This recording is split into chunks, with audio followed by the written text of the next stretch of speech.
Hi, I'm Joe Hippensteel, CEO and head coach of Ultimate Human Performance, Inc. I want to take a few minutes to explain who we are and what we do. We, my small team and I, teach the most advanced training methods for ultimate performance and pain and injury elimination anywhere in the world. Most coaches and trainers and therapists teach a lot of advanced strength, core, and dynamic movements that they believe to be the most functionally efficient methods possible. My philosophy is quite different and extremely effective. My methods are based on the 4 pillars of fitness, those being strength, conditioning, cardio, and flexibility. It's easy to get stronger, more conditioned, and increase your cardio fitness, but the real bottom line foundation for all performance and pain and injury elimination is flexibility to a standard. The academic, athletic, and medical worlds are still confused about the science of flexibility. There have been thousands of studies on the subject, and the results are still up in the air on how long and the methodology of stretching. There is no consensus. Virtually all of these studies reflect only one variable of stretching, and that is duration of stretch. Some of them believe, but not statistically proven, that a stretch should last for less than 30 to 45 seconds. More than that, it is believed deactivates the muscle fibers and reduces the ability to produce maximum contraction. This is simply not true. Over the past 25 years of intense training, approximately 30,000 hours in the hardest sport there is to train for, the decathlon, I had over 100 injuries. Many of them were pulled or strained muscles, but some were severe enough that they were supposed to require surgery or injections to correct. But I opted to continue my search for a better way. I wanted to figure out how to make the body train more efficiently so as to eliminate the pain and injuries. I have had degenerative, bulging, herniated discs, torn ligaments and meniscus, frayed tendons and torn muscles, pulled muscles, strains, sprains, spasms, tendinitis, bursitis, arthritis, and much more. I tried every type of therapy available many times over, medical and alternative methodologies. I did not get very much relief or satisfactory results, so I continued my experiment with my training methods. I tried many different types of strength and flexibility training. I rested and I overtrained. I listened to doctors and chiropractors, coaches, trainers, therapists, acupuncturists, massage therapy, did ice, contrast, many therapy tools and gadgets, and just could not eliminate the tendencies of pain and injury from constant, intense training for 10 hours per day or 65 hours per week. And then over a period of many years, I found the answers I had searched so hard for. I found flexibility to a standard. I developed the first and only standard for flexibility that reaches a neutral point for each of the part of the body. I created specific standards for ranges of motion that bring the body back to neutral as the human body was designed to move to and through like all kids can do. I discovered that virtually all pain and discomfort in the musculoskeletal system comes from tightness in the muscles and joints. This tightness in turn then produces chronic pain and injury and therefore creates limiting factors in athletic performance. Did you know that most athletes retire because of pain and injury? Most people reduce their activities as they age because of pain and injury. Doctors call that aging, and dozens of other labels like arthritis, bursitis, tendinitis, degeneration, bulging discs, migraines, tennis elbow, torn rotator cuff, etc. I call it tightness or lack of proper range of motion. As I discovered the secret standards of these magic 24 ranges of motion, I was able to train harder and longer and keep training at an intense level for many more years, pain and injury free. I was able to coach many world-class and professional athletes and help them improve even after they retired from athletics because of their pain and injury. And now I would like you to meet my partner of 20 years, Mimi Ney. These methodologies became a miraculous formula for increasing performance. This is what we now teach to Navy SEALs and professionals in baseball, football, and many other athletes in all sports. We teach it to private clients that have had acute or chronic pain that have not found relief in other therapies. We have been able to help hundreds of clients and athletes avoid surgeries or injections. They too have found the miracle of the UHP 24 ranges of motion that have changed their lives. We encourage you to read the testimonials on our website. We truly wish the best for you on your search for the miraculous cure that will eliminate your pain and injuries and help you reach ultimate human performance. It really is the fountain of youth. Please let us know if we can help you in any way. Thank you for visiting. Stay loose and have an awesome day. Welcome to our Ultimate Human Performance Cabin in the Woods studio. We're just really happy that you're here today, and we're anxious to teach you what we can to help you gain the freedom, eliminate some of the pain and injury that you've been experiencing. So we're going to go right into and start with our first range of motion, It's actually the second one on our chart, and there's a reason that we're starting with the second one. We'll come back to the first one later. The first range of motion is called the sit, cross, lean. So if you would for me, I'd have you all sit up in the same position Mimi is, so that you're aware we name our positions, well, not with fancy names, but with the actual position you're in. So if you're sitting, cross your legs, leaning forward, we call it sit, cross, lean. We want to make it as simple as possible describing the position. So Mimi, if you would demonstrate that for us. Now, most of you have gone through this before, but we just want to try and get as perfect form as we can today. And let's go ahead and go into that position now. We're actually going to hold for, normally we hold for 2 minutes. We may cut it a little bit short today for purposes of the video, but we're trying to demonstrate different body types, different age groups, and showing how some people have a full range of motion. We're going through what we call the building phase right now. If you can't reach the full range of motion, that means you're in the building phase. We're trying to build flexibility just like we build strength or endurance. What we do here at Ultimate Human Performance is we teach advanced training methods. We teach the physical parts where we do the flexibility. We also teach strength and conditioning. We also teach the mental parts of performance. As you're holding these positions, I'm going to try and continue the education process as we go here. We go into, when I talk about advanced training, what we've developed here, we're known as people who teach flexibility. It's one of our 4 pillars of fitness. The reason we teach flexibility and emphasize it so much because it's the foundation for the other 3 parts of the pillars of fitness. I'm going to talk about the 4 pillars of fitness while you're holding this position. Mimi, would you get up and give a little bit of pressure for Corey? His range of motion's not quite full yet, so we're going to, as we demo these, we're going to show you what we do when we help you in an individual appointment, or sometimes we'll use sandbags. So to get Corey up to the pressure level that we want to get a good stretch, we're going to give him a little extra pressure there. For some of you, you can see that your heads are on the floor. That means you're on the maintenance phase. We're trying to get through the building phase to get to the maintenance phase. I want to come back to the 4 pillars of fitness in a minute. Okay, let's go ahead and come out of that position now.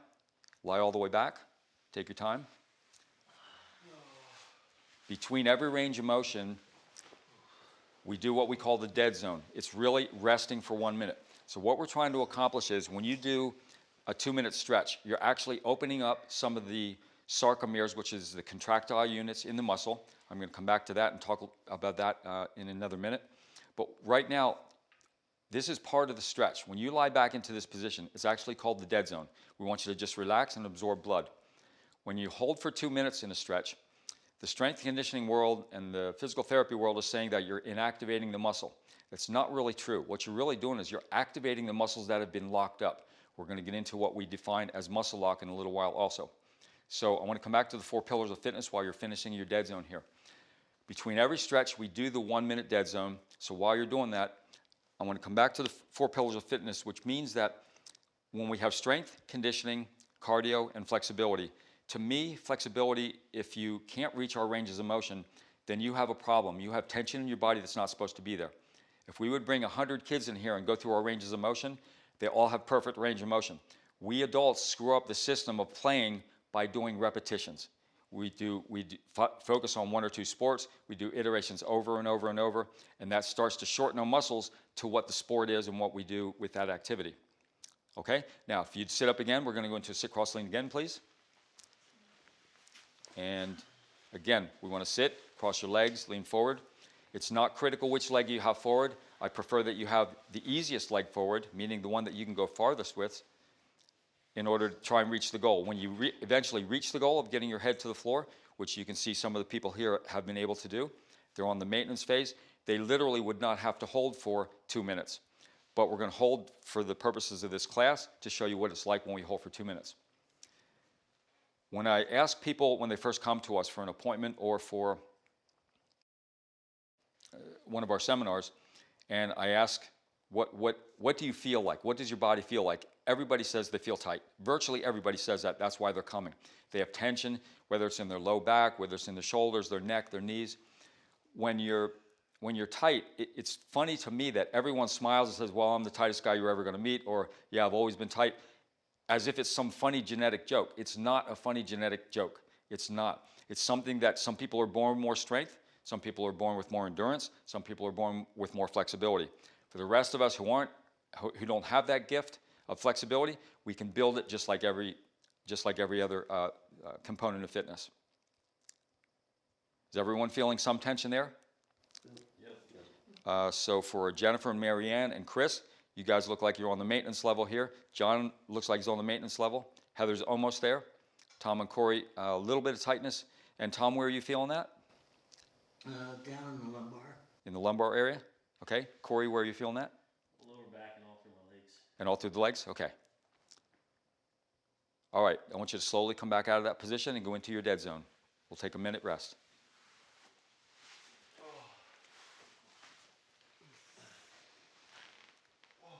Now, important for those of you who are watching to understand that when you see people coming out of this position, and each of our positions, if they've held for 2 minutes, and we may be cutting it a little bit short today, but as we hold for 2 minutes, we're actually giving the muscles a chance to start separating, opening up the contractile unit. We call it getting little gaps in the muscle. I'll explain a little bit more about that in a little while. When you come out of a position, if you're moving slowly, it's because you don't really have a choice. You're kind of unwinding the muscle after you've opened little gaps, so it's not quite fully functional yet, but it will be within a few seconds. We take 1 full minute to absorb blood into those gaps. It's kind of like the Wizard of Oz when they put oil in the Tin Man. He can't move until they put oil in. We have to get blood into those areas that we've now opened up, those little gaps in the muscles. Okay, now, normally we would do 3 or 4 or 5 iterations depending on what your ranges of motion are, depending on what your natural flexibility is. There's a lot of different factors. I'm going to come back to that too. But normally we would do at least 3 repetitions when you're in the building phase to try and build these ranges of motion.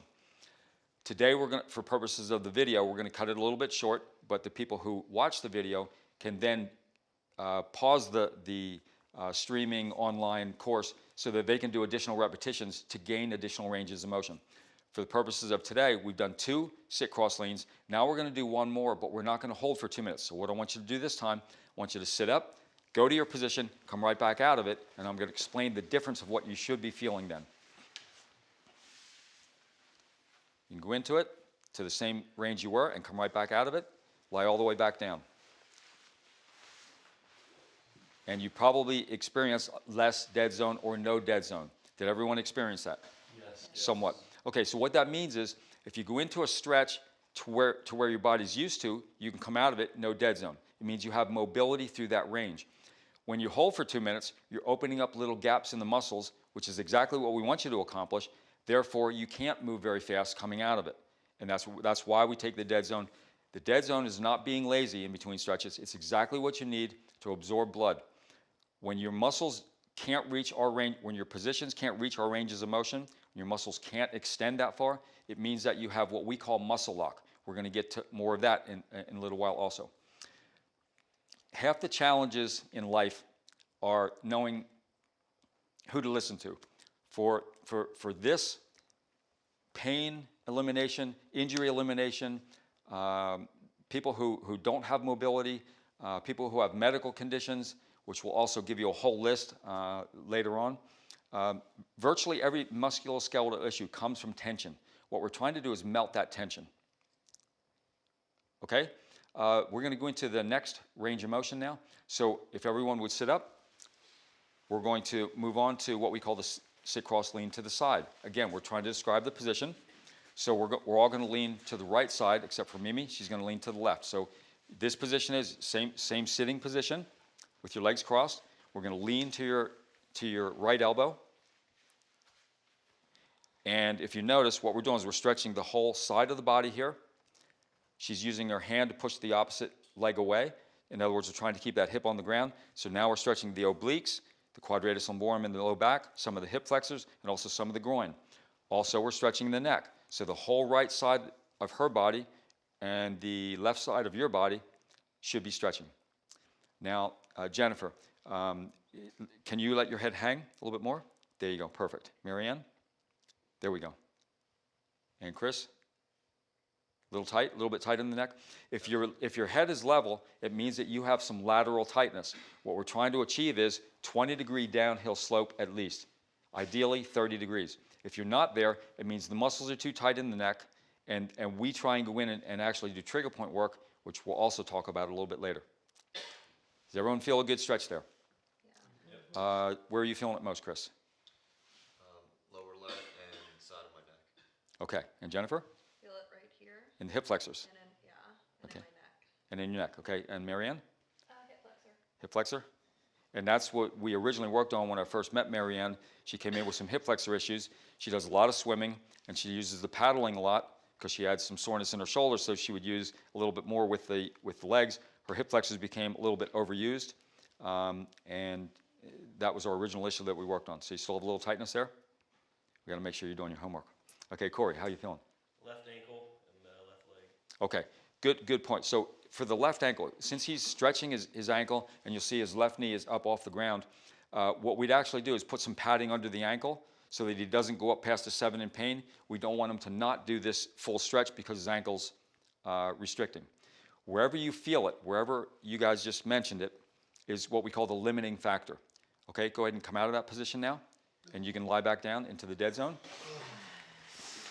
I hear a little bit of moaning and groaning. I'm now going to point out that's the most important thing that we can accomplish here. If we hear some moaning and groaning as you come out of the position, it's because you've achieved some new ranges of motion. When you hold for 2 minutes, you're opening up the muscles, opening up little gaps in the muscles that achieve new ranges. That means you're actually changing your physiology. So when I hear someone come out of the position, I see they're moving slowly, you kind of feel 80 years old for about 10 or 20 seconds. That's why we do the dead zone. We want to absorb blood. We equate it to, metaphorically, like a frozen steak. Well, you can't inject blood into a frozen steak. You have to defrost it. That's what we're doing in this process. So when I hear, and I do a lot of phone appointments with new clients, if they can't travel to San Diego or I don't go to their city, when I'm on the phone with them, I'm hearing them. I say, I want you to come out of the position now, slowly lie back, and this is what I hear. And I tell them that's exactly what I want to hear. You have to understand, every time that happens, it means you made progress. Really important point. That's part of the magic of this program. You have to understand the right kind of pain, the good pain versus the bad pain. Eventually, we're going to talk about there's 10 different types of pain. 4 positive pains, 6 negative pains. When you have a real sharp pain, it's not a good pain.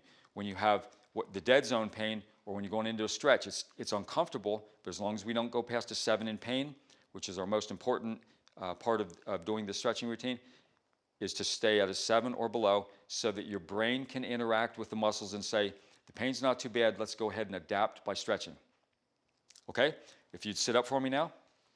Now we're going to lean to your left side. So Mimi's going to lean to the right. We're going to lean down to your elbow. Your elbow should be directly out from your hips, and you should be able to touch your knee in the front there, and you should be able to push that opposite leg away. And make sure we're letting our head hang so you get enough stretch in the neck.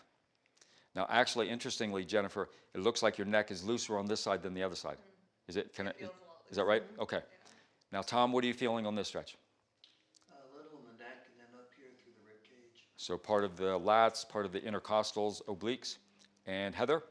My neck and lower right side. Okay. And so it looks to me like your head is almost level, which means that we need another 20 degrees. So we would actually try and give you some additional pressure to get that head down lower, or do some trigger point, which we'll get to later. John, looks like you're feeling some in the neck there. Yeah, neck and then my side. In the low back, so it would be part of your obliques, part of your quadratus lumborum, which is muscles in the low back there. Corey, what are you feeling there? Ankle and neck. Okay, so tight ankle, so eventually we're going to come back to some of the ankle flexibility. Marianne? Just neck. Okay. Is your head hanging down as much as you can? Okay, so that's telling me that we don't have full range in the neck.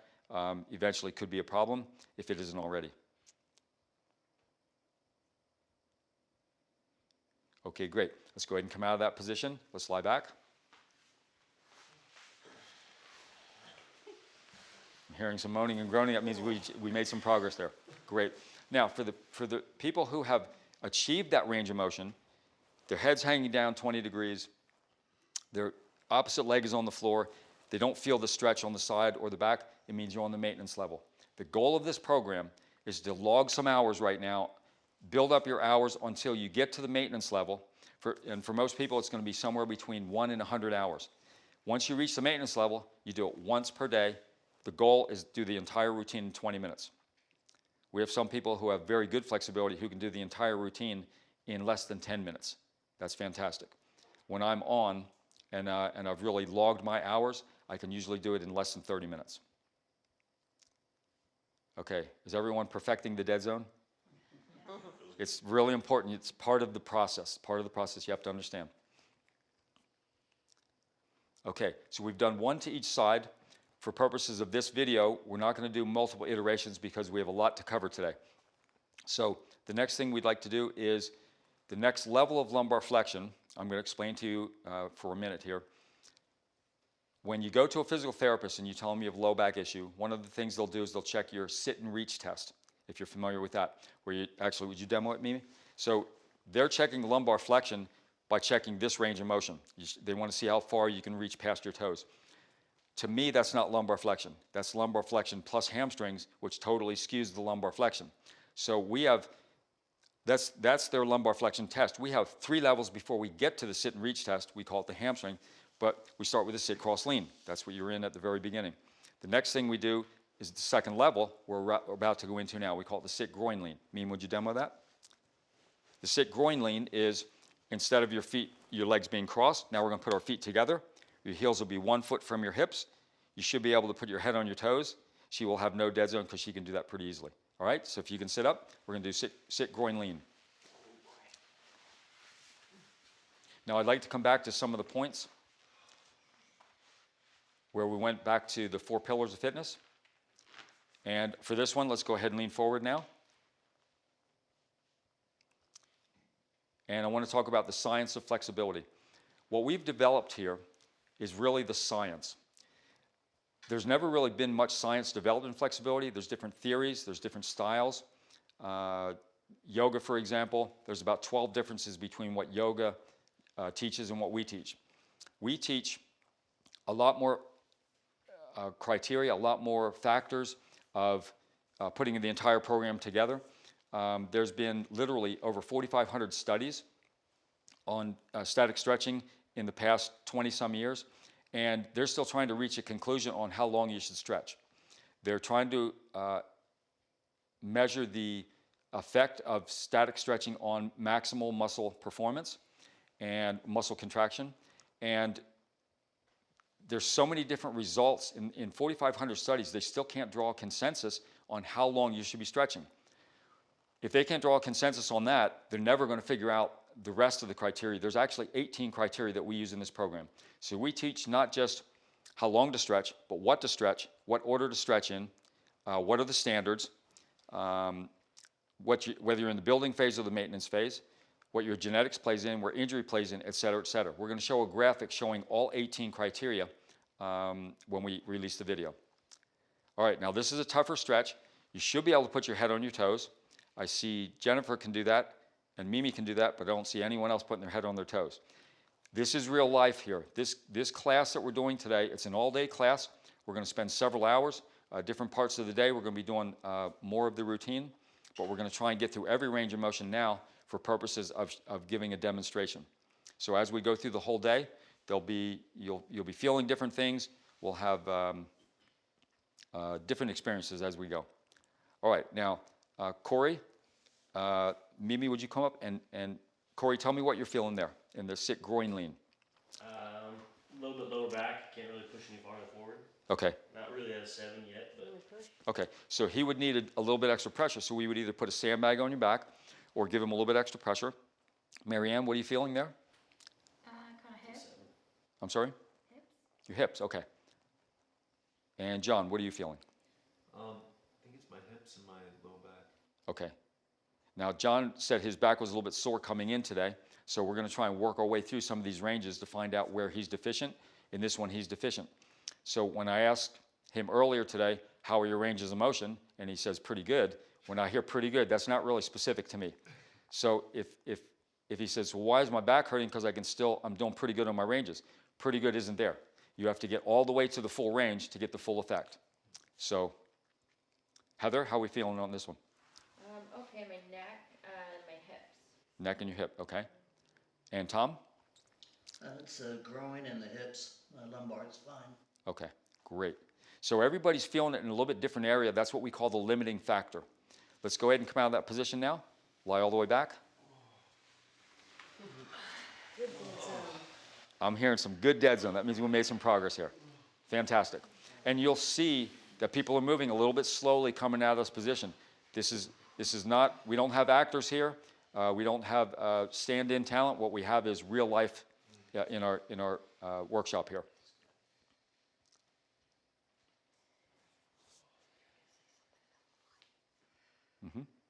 Okay. The way that this science of this flexibility was developed was through my own pursuit of trying to make an Olympic team. John, would you come up here for just a second? Me? Yeah. No, you're okay there. So I want to show you why I had to learn how to develop this stuff. John is about, what, 6'2", 6'3"? Yeah. So we're both 6'3", except for me. You can see that. He's got a little bit more muscle than me. Actually, we're about the same weight, probably about 200 pounds, right? Yep. 200, I'm 150, pretty close to the same. The average world-class decathlete, and the decathlon was my sport that I really focused on in college, is John's size. So the way I equate it is I was kind of like a Volkswagen trying to make it to the Indianapolis 500 with Lamborghinis like this. So for me to compete against him in the high jump, if I'd high jump 6'5", and he jumps 6'5", let's say that he jumps 6'5", I jump 6'4". I'm jumping 9 inches over my head. He jumps 2 inches over his head. Who's the better athlete? He gets more points. Right. So if I jump 9 inches over my head, I'm performing a higher level than John is, but yet he gets more points. So if he wins the Olympics, who was the better athlete? I like to think that what I did pound for pound was achieving more. Thank you, John. Yep. So I wanted to point that out. My pursuit of the Olympics was relentless, and I spent 20 years, literally 30,000 hours, trying to figure out how am I going to compete against these Lamborghinis at the Indianapolis 500. Interestingly, I said that to one of my clients one time. I was talking about Volkswagen making it to the Indianapolis. She goes, "I didn't know you had a Volkswagen." Missed the point, okay? I don't own a Volkswagen. Nothing against Volkswagens. It's a compact car. I was a compact car trying to compete against guys like John. So you own a Lamborghini? Not exactly. I used to have a Porsche, but okay, so the point is for me to compete against it, I could either accept that I just don't have the horsepower, I don't have the stride length, I don't have the strength to throw the shot put against John. He automatically is going to come out and throw further the first day of the season. By the end of the season, I'm still not throwing as far as he did on the first day. The point is developing technique, developing training methods. It was through relentless pursuit of intense training. I was training at one point 65 hours a week. When you're training 10 hours a day doing all explosive things, throwing the javelin, pole vault, long jump, high jump, 100 meters, hurdles, doing squats at night, doing flexibility work, it kind of wears your body down. And I literally got to a point where I had over 100 injuries in my career. Most of them pulled muscles, some of them that were actually required surgery, but I opted never to get surgery or injections. I've had torn cartilage, torn labrum, torn muscles, arthritis, bursitis, tendonitis, every kind of ailment imaginable. It was just part of the training, and I just accepted it as part of the training. But when I'd go to doctors, I'd go to physical therapists, I'd go to athletic trainers, they'd go through treatments, but it never seemed like I was getting anywhere. So I just kept pursuing, trying to figure out how am I going to out-train them, how am I going to outsmart them. So you can see some of that background information on my website. I work with a lot of chiropractors, acupuncturists. I went to voodoo people. I tried everything there is. I tried every therapy imaginable. And I just wasn't able to achieve what I wanted to get rid of the injuries until I finally found the balance between strength and flexibility and my technique and explosiveness. When I put all that together, I found the balance, and that's what we're teaching here today with flexibility. All right, we're going to go to the next range of motion now. We've only done one of the sit, groin, lean. We're going to move on to the next one. Next one we call the windshield wiper. And I don't know if everyone in the class has done this one before, so I'm going to demo it with Mimi here. So if you would for me, knees up. In this position, I want your knees up with your feet fairly close together. I want you to be able to touch your heels, okay? In this position, this is the only one we don't describe the actual position. If we'd have to describe it, we'd have to say lie down, knees up, tilt to the side. Not quite favorable in the way of verbal. So we call this a windshield wiper because when she leans to this side and that side, it looks like a windshield wiper. So that's the only one we have with a different name. So now I want Mimi to lean to her left. Once you have your feet in place and then you lean, I want you to take your bottom leg out, put it on your knee, and try and pull that knee down to the ground. Now for her, she's on the maintenance level. She can get her knee all the way down to the ground. When she comes out of it, she's not going to have dead zone. Let's all try this now. So knees up, please. Grab your heel. And let's lean to your right. And then we're going to take that bottom leg out, put it on top of your top knee. There we go. And just hold. So this one, it looks like no one's on the ground except Mimi. So we're going to hold this one for 2 minutes.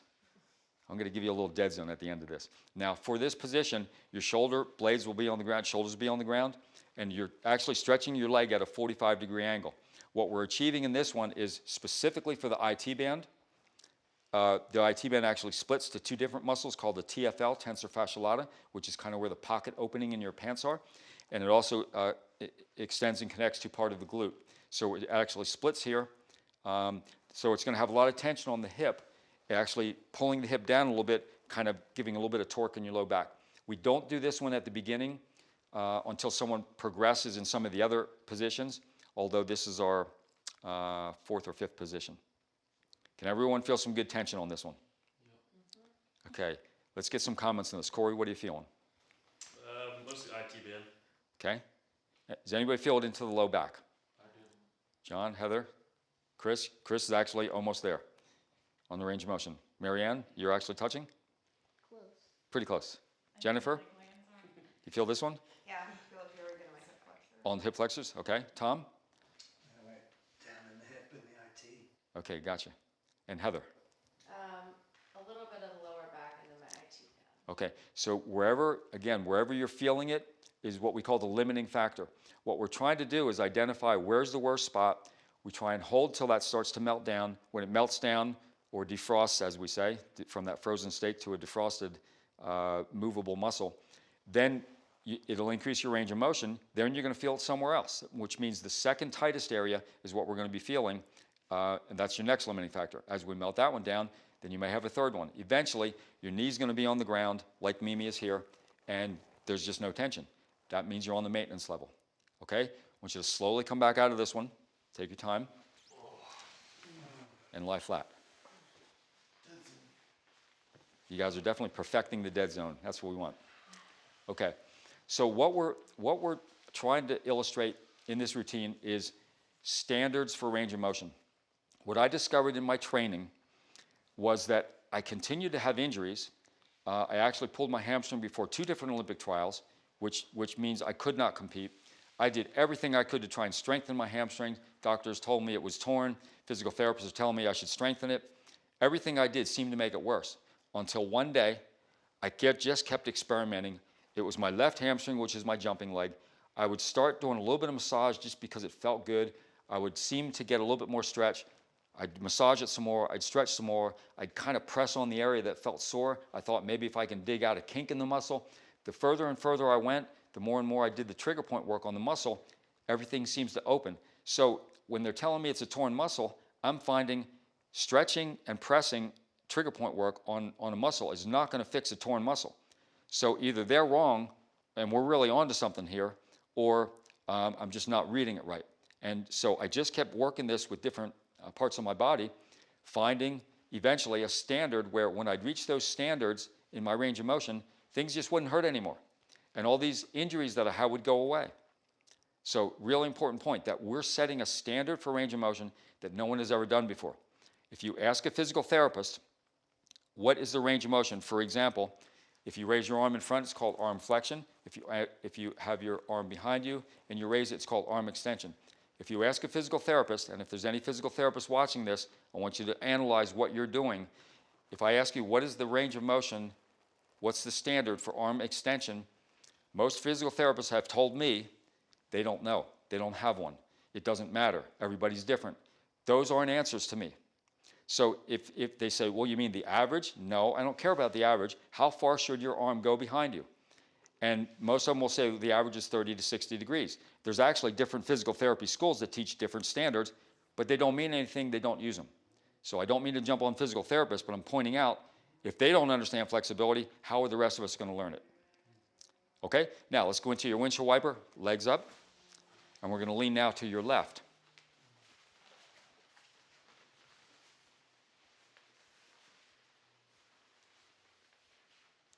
Okay, now, everyone's looking pretty good there. Chris, I'm going to start you over again, please. Let's start in your starting position. When you grab your heels, don't grab your ankles, grab your heels.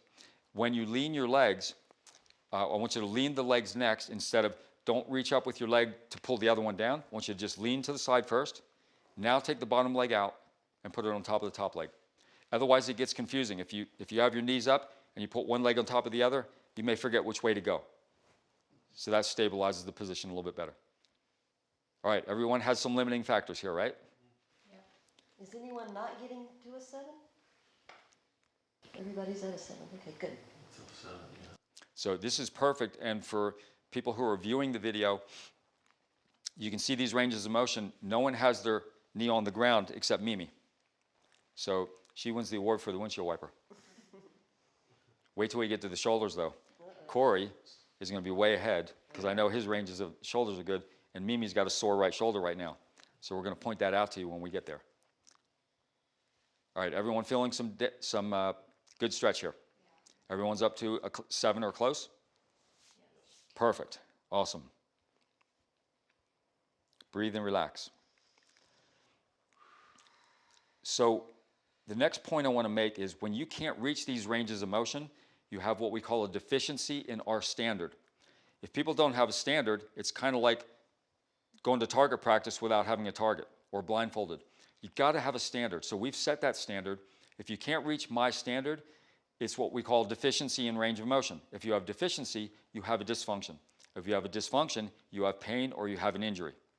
So anywhere that you're feeling tension is either already been painful in your life, or we have to eventually try and melt that down so that you have no tension, so you don't get injured and don't have pain in the future. What we're trying to do, our goal here, is to get you to a point where you're feeling 17 years old again when nothing used to hurt. And if you maintain these ranges of motion, you're 17 forever.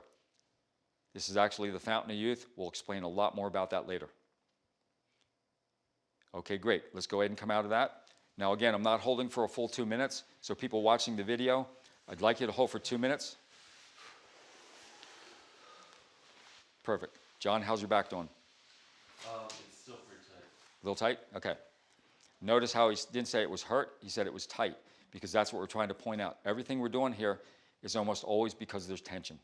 And we're trying to get rid of that tension. When you can hit our standards, these are not just random standards, these are standards that I discovered in my training. I'm going to give you another example. When I started realizing that there's some magic here, because I used to throw the shot put, discus, javelin, and pole vault, all with my right arm, right shoulder, pole vault here, constant stress on the shoulder. And every day I was throwing at least one of those implements, so some days I'd throw the shot put and javelin together. It got to a point where when I was training 10 hours a day, and I'm throwing something every day, then I'm going in and doing bench press, and I'm doing pull downs, and I'm doing different upper body exercises. I got to the point where my shoulder was hurting 24 hours a day. When your shoulder's hurting 24 hours a day, now it starts affecting your sleep. Now I'm not sleeping, and I'm still training 10 hours a day.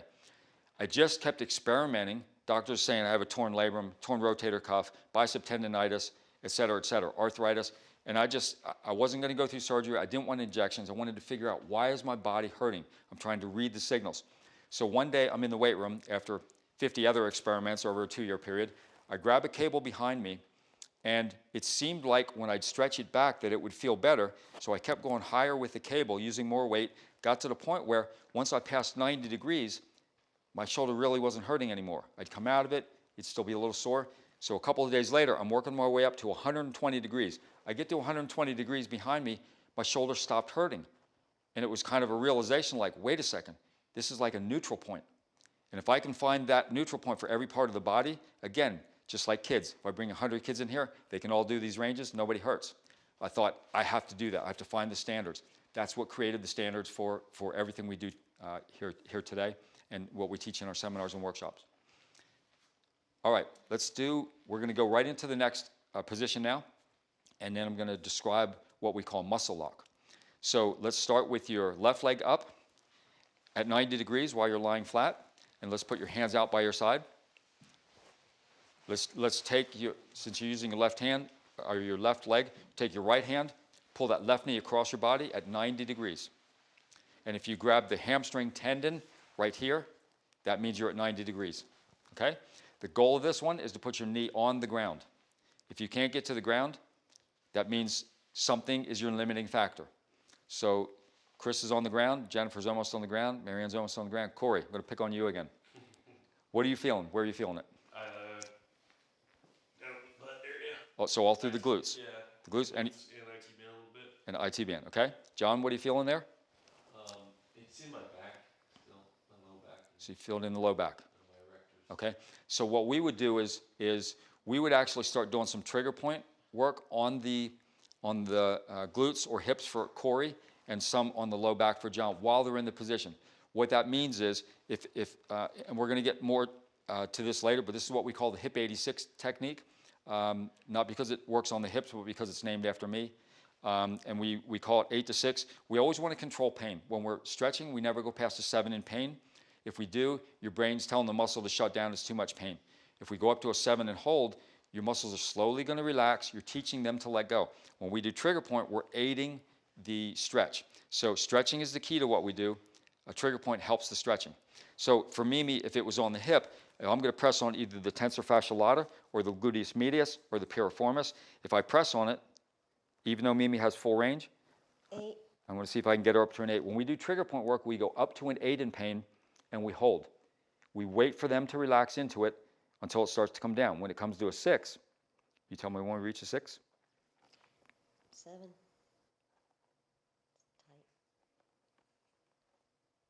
6.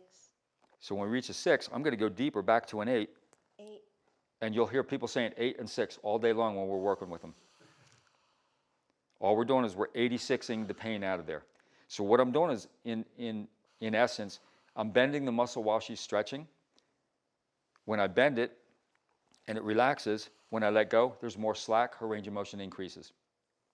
Now some of you are on the maintenance level here, maintenance phase, because your knee's all the way on the ground. Tom, what are you feeling? Feeling up here in the rib cage. Okay, great. 6. Great. All right, let's go ahead and come out of that position. So now I want to explain to you where my discoveries and setting standards and the trigger point work I told you I was doing on my hamstring, what I found was I didn't think the muscle was torn. There wasn't. Now, a lot of people come into an appointment or into when we work at the military base, and they tell me that their muscle's torn. And I say, well, was there any black and blue? And they say no.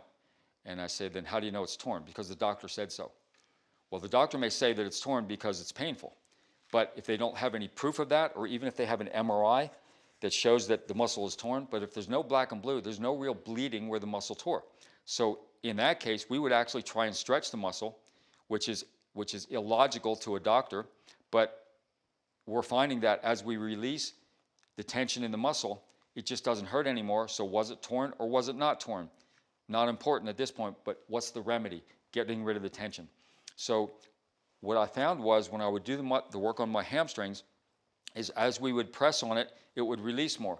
So I started using this term called my muscle was locked. So I call it muscle lock.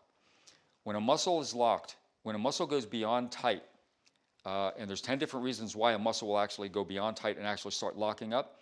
We're going to detail that in a graphic in the video. But one of the main reasons, and when we work with the elite military, they're superb at doing what's called overuse, the same thing I used to do. And today we actually happen to have 3 elite military people here, 2 of the team guys, Navy SEALs, and a retired Navy SEAL commander. So Corey, Chris, and Tom, thank you guys for being here, and we just love working with you guys. When we work with them, they're extremely dedicated. We tell them to do a position and hold it. We could literally go to lunch and come back, they're still holding it. The discipline, the dedication these guys have is really what helps us make our program successful. So thank you guys for everything you do. Coming back to muscle lock, when we go into these positions and we feel a certain spot, like I was pressing on Mimi's hip, or what Corey was feeling on his glutes or piriformis. When a muscle goes beyond tight, it will actually stop moving. And I'm going to explain to you what we call sarcomeres.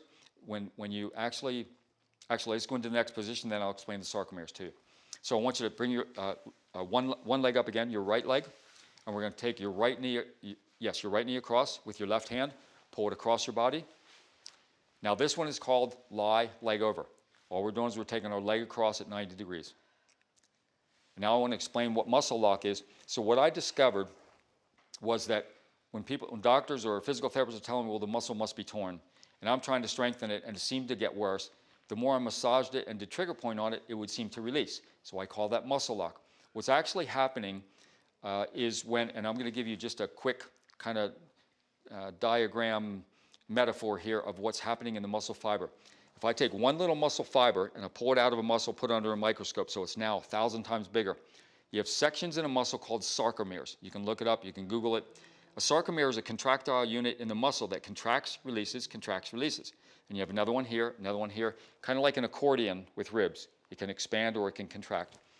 When a muscle goes beyond tight, sometimes it will lock up and not let go anymore. That's where the problem is. When a muscle doesn't let go and it's locked, sometimes they'll call it a kink or a knot or a hypermyotonia. There's different names for it, but what I call it is muscle lock because it makes the most sense to me. When a muscle locks and it doesn't open, now you may have a muscle that's supposed to be 14 inches long that's only 12 inches long. And if you can't go to these ranges of motion, you have muscle lock. So we try and take that muscle lock out by sustained stretching, holding for 2 minutes. As you learn to relax into that position, these sarcomeres actually start to let go. And if you'll see with this diagram here, they start to release. You have little gaps in there. The little gaps in the muscle then, when you go into the dead zone, fills in with blood. All these little gaps will fill in with blood, brings in the calcium, magnesium, ATP, other fuel that the muscle needs to function. It's like putting oil in the Tin Man on the Wizard of Oz. That's all we're trying to do. Defrost the frozen steaks, separate the muscle lock, get some blood in there. Okay, now let's come out of that position and slide back down.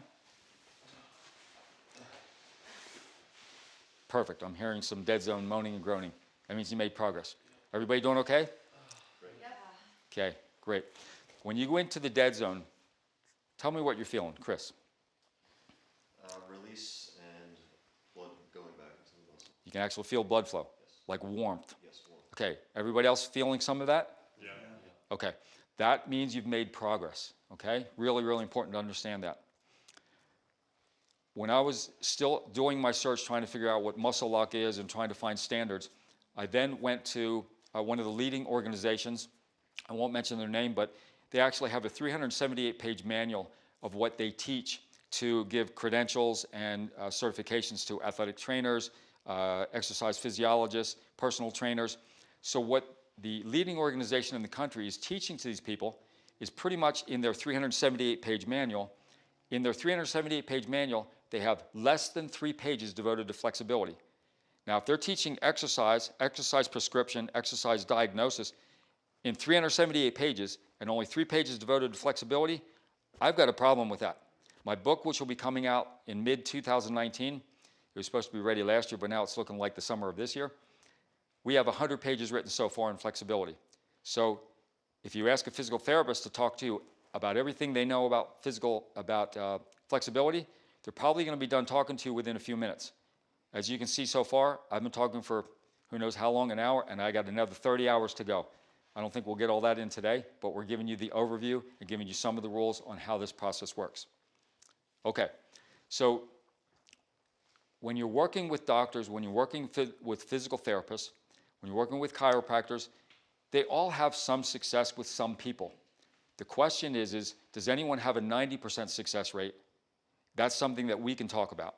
We have, in some of the survey studies that we've done with our clients and with some of the elite military, we have higher than a 90% success rate. So we're not helping a few people. If you stick to the program works. If it's not working for you, it means that you're not following all the rules. We have some people that say, well, it didn't work for me. Well, okay, are you following all 50 rules? And they say, what do you mean 50 rules? Well, you've only come in once. I can only teach you 7 at one time. So there's a lot of rules. There's a lot of information to cover. We try and get through as much as we can in one class. In this video, for example, we're going to get through maybe 15 rules, maybe 20 rules. All right, so I'll go into that in a little bit more after we get into our next position. So that was called the leg over. Now I'm going to ask you to flip over onto your stomach and facing this direction. We're going to go into what we call the arch up position. So Mimi's going to demonstrate that. All you're going to do is you're going to try and keep your hips as low to the ground as you can. So your quads are on the ground. You're going to arch up. If this bothers your low back, don't do it.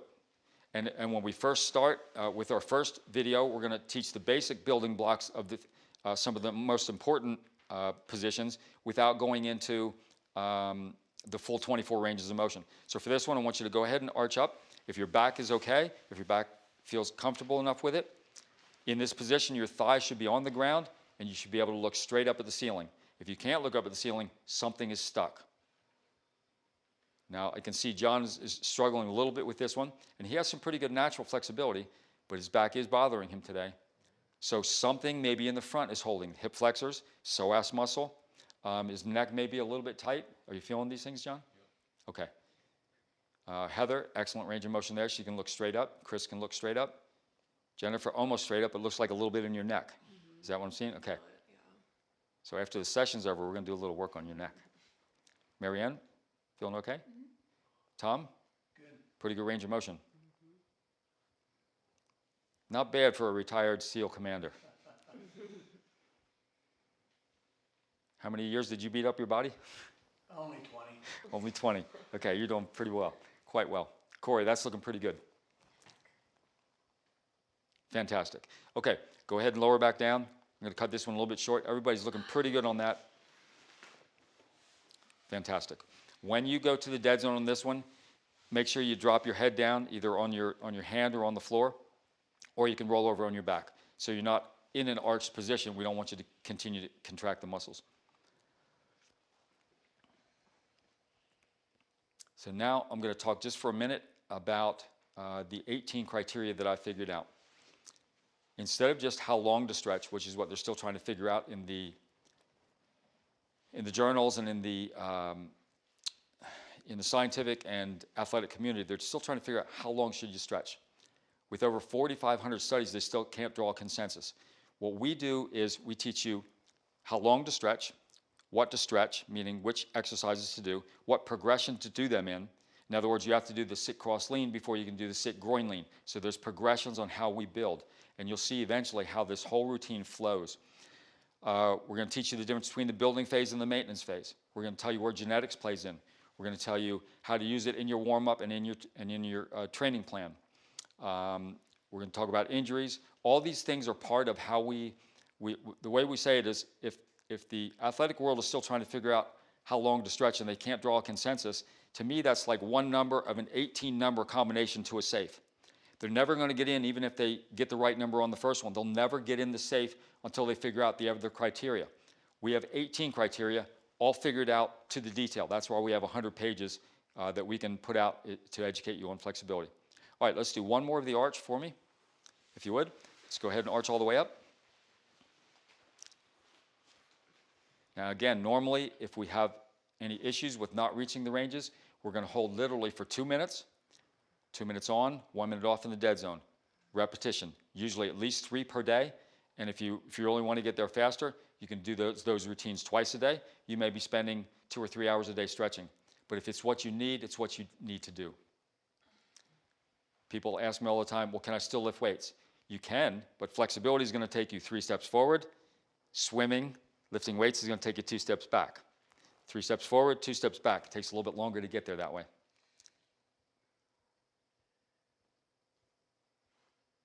Actually, some of you look like you're going a little bit further. But I know we need some work on your neck. Okay, Jennifer. Okay, go ahead and relax on that one. Fantastic. Great work, guys. The next position is quite a challenging position. We're going to do what we call the quad stretch next. So I'm going to have Mimi demo this. So from the lying down position, I want you to just scoot forward with your knees so that you can lie back on your mat. Now, if you'll see before Mimi goes into this, because yesterday when we had the same class, her arches started cramping when she went into the quad stretch. So let's do it without stretching your arches, and hopefully we'll get a little cramping in there so that we can show the people without faking it that your arches are going to cramp. So that's why we always start with the calf stretch, which stretches the calves and the arches. So as you put your ankles down on the floor and lie back, if she goes into a cramp, she's going to be popping out of this real fast and have to stretch the arches. Talk fast. Yeah, talk fast, right? So in this position, the goal is, first of all, to get your ankles flat, to be able to sit back on your heels, and then lie back. Now, for the people who can't get there, come on back up.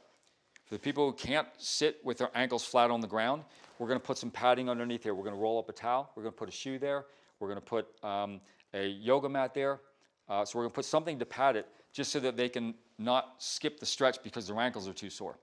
Then if people can't sit back on their heels, we're going to put pillows on the calf, between the calf and the hamstring, just so we can get them to get some stretch on the quads and on the ankles, so that they can eventually lean back. Now, if you're propped up like that, you're not going to be able to go back maybe over only to 45 degrees. We use an exercise ball, or we'll use pillows from a couch, or we'll use a ledge or a bed or something to prop yourself up. The goal is never to go past a 7 in pain, but you want to get to a 7.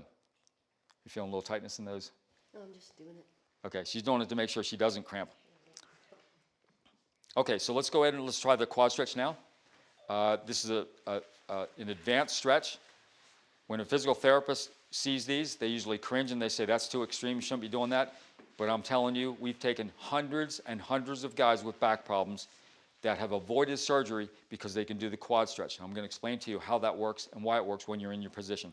So when you're ready, I want you to lean back. Your heels should be just outside of your hips, not under your hips, just outside, but there should be no space between your hips and your heels. So just go to where you're comfortable. If you can lean back to your hands, do it. Sometimes we'll use an exercise ball or something to lean on. Do not force this stretch. It's a difficult stretch. So you'll see different levels here. Again, John usually has pretty good flexibility, but his back is bothering him a little bit tight, so he's taking his time getting there. Corey, a little tight in those quads? Yep. Okay. 7. About a 7? Okay. Marianne, are you comfortable there? Yep. Okay. Jennifer, I'm good. you okay? Okay. Jennifer has had some back spasms in recent months. We've done some work with her, and she's been able to conquer this stretch, which is one of the main ones. Chris, you doing okay? Yeah, 6 on the quads and a little bit on the ankle. Okay. And Heather, how are we doing? I'm good, just arched. Yeah, so if you can see Heather, she can lie all the way back, but she's got a pretty strong arch there, so she's got the beginning of a back issue. And a couple of years ago, as flexible as she used to be a diver. She's also was on the world championship team for Invictus in CrossFit. Had a little bit of a back issue, did some different chiropractic, did some different therapies, but bottom line is, until she can do this range of motion and get her back flat, she's got some tight hip flexors. So I'm going to have you come out of that stretch now very slowly, very carefully. You have to be very careful with this one. Lie back down. I'm going to explain why people have back issues most of the time. That's exactly what I wanted to hear and exactly what I wanted to see. Perfect. These are not actors. For those of you who are watching the video, this is real life. They're feeling some dead zone. They're feeling some relief as they come out of it. You have to take your time. I'm going to explain to you why people have low back issues now. If we bring 100 people in here with low back problems, 90%, whatever that is, 95, 98% are going to have the same problem. And it looks like this. I'm going to give you a simple explanation. You've probably heard from different explanations about low back from your chiropractor or from your acupuncturist or your physical therapist or your doctor. They all have different theories. If you can just wipe the slate clean in your mind and listen to what I'm telling you, I'm going to tell you the truth, the way it is, and it's 98% of the time we're right. Your hips are a box of bone. They sit on top of a ball and socket joint, your hip. You can rotate forward, or your hips can rotate forward, and they can rotate back or up. This is called anterior pelvic tilt. You'll hear different therapists talk about anterior pelvic tilt, and they can say the term, but it doesn't mean they understand what it is or how to get out of it. We're teaching you how to get out of it. You just did it with the quad stretch. If your hip flexors are too tight right here, and you have anterior pelvic tilt, because we sit a lot, when you sit in a chair, your hips are rocked forward, your hip flexors get tighter. We sit in the car, we sit at our on our desk or our computer, we sit when we drive, we sit when we watch TV. So what we're doing is we're shortening and shortening and shortening these hip flexor muscles. So if you can relate to this, anyone with a back problem can relate to this. You get out of bed in the morning and it's kind of like to stretch your back. You're not stretching your back. You're pulling your hips back to stretch your hip flexors, which takes the arch out of your back. Watch again. When I'm in anterior pelvic tilt and these are too tight, I end up constantly having tension on my back, arching my back. if we can't do this, the sit cross lean to de-arch the back and get to the sit groin lean to de-arch the back, that's the level you have to get to make sure you don't have too much arch in your back, but then the cause of the problem is still here. If your hips are still here every morning, you're still going to be arching your back. So we get rid of the arch, which is the problem, but here's the cause. Does that make sense? So until you can do the sit groin lean, would you do sit groin lean real quick? This is the second level of lumbar flexion. When you can do that, and then go ahead and into your quad stretch, she's de-arched her back now. Now she's opening her hip flexors. Her hips can go flat on the ground. She has no tension on the hips. Her hips, instead of being an anterior pelvic tilt, are going to be straight up, no arch, no problem. Fantastic. Now, how many of you have experienced back problems at some time in your life? Just raise your hand. Everyone except Marianne, the swimmer. Neck, okay. So how many of you could do that? You can come up. How many of you could do the sit groin lean on the first day when we worked together? Nobody. How many could do the quad stretch when we worked together? And how many of you can do it now or have done it in recent weeks or months? Do you have back problems anymore? No. Okay. So case closed. All right. Let's do the quad stretch one more time. This is a difficult one. We want to get through this. Take your time. Let's go into your position slowly, carefully.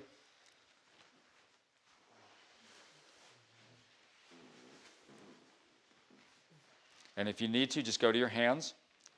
Eventually, you'll go to your elbows or use a prop. We prefer that you use a prop so you can lean on it so you can relax. Excellent. You are now changing your physiology. You're allowing those muscles, the sarcomeres and the muscles, to expand, to release, to take tension off your joints. So to me, tension is the enemy. Virtually every musculoskeletal issue, whether it's, and we're going to have a graphic that'll show you 20 or 30 different medical conditions. When you have a bad back, you go to the doctor, they have to put a label on it. So they'll call it arthritis, bursitis, tendinitis, bulging disc, herniated disc, degenerative disc, migraine headaches, plantar fasciitis, compartment syndrome in the calves. Whatever it is, when people come in and tell me these diagnoses, and since I'm not a doctor, I'm not allowed to diagnose, but what I can do is, what does it feel like? They give me a half-hour explanation of the MRIs and the x-rays and all the terminology the doctor uses, and I say, what does it feel like? Well, it feels like it's tight. Bingo. That's the enemy. Tension is the enemy. That's what we have to get rid of.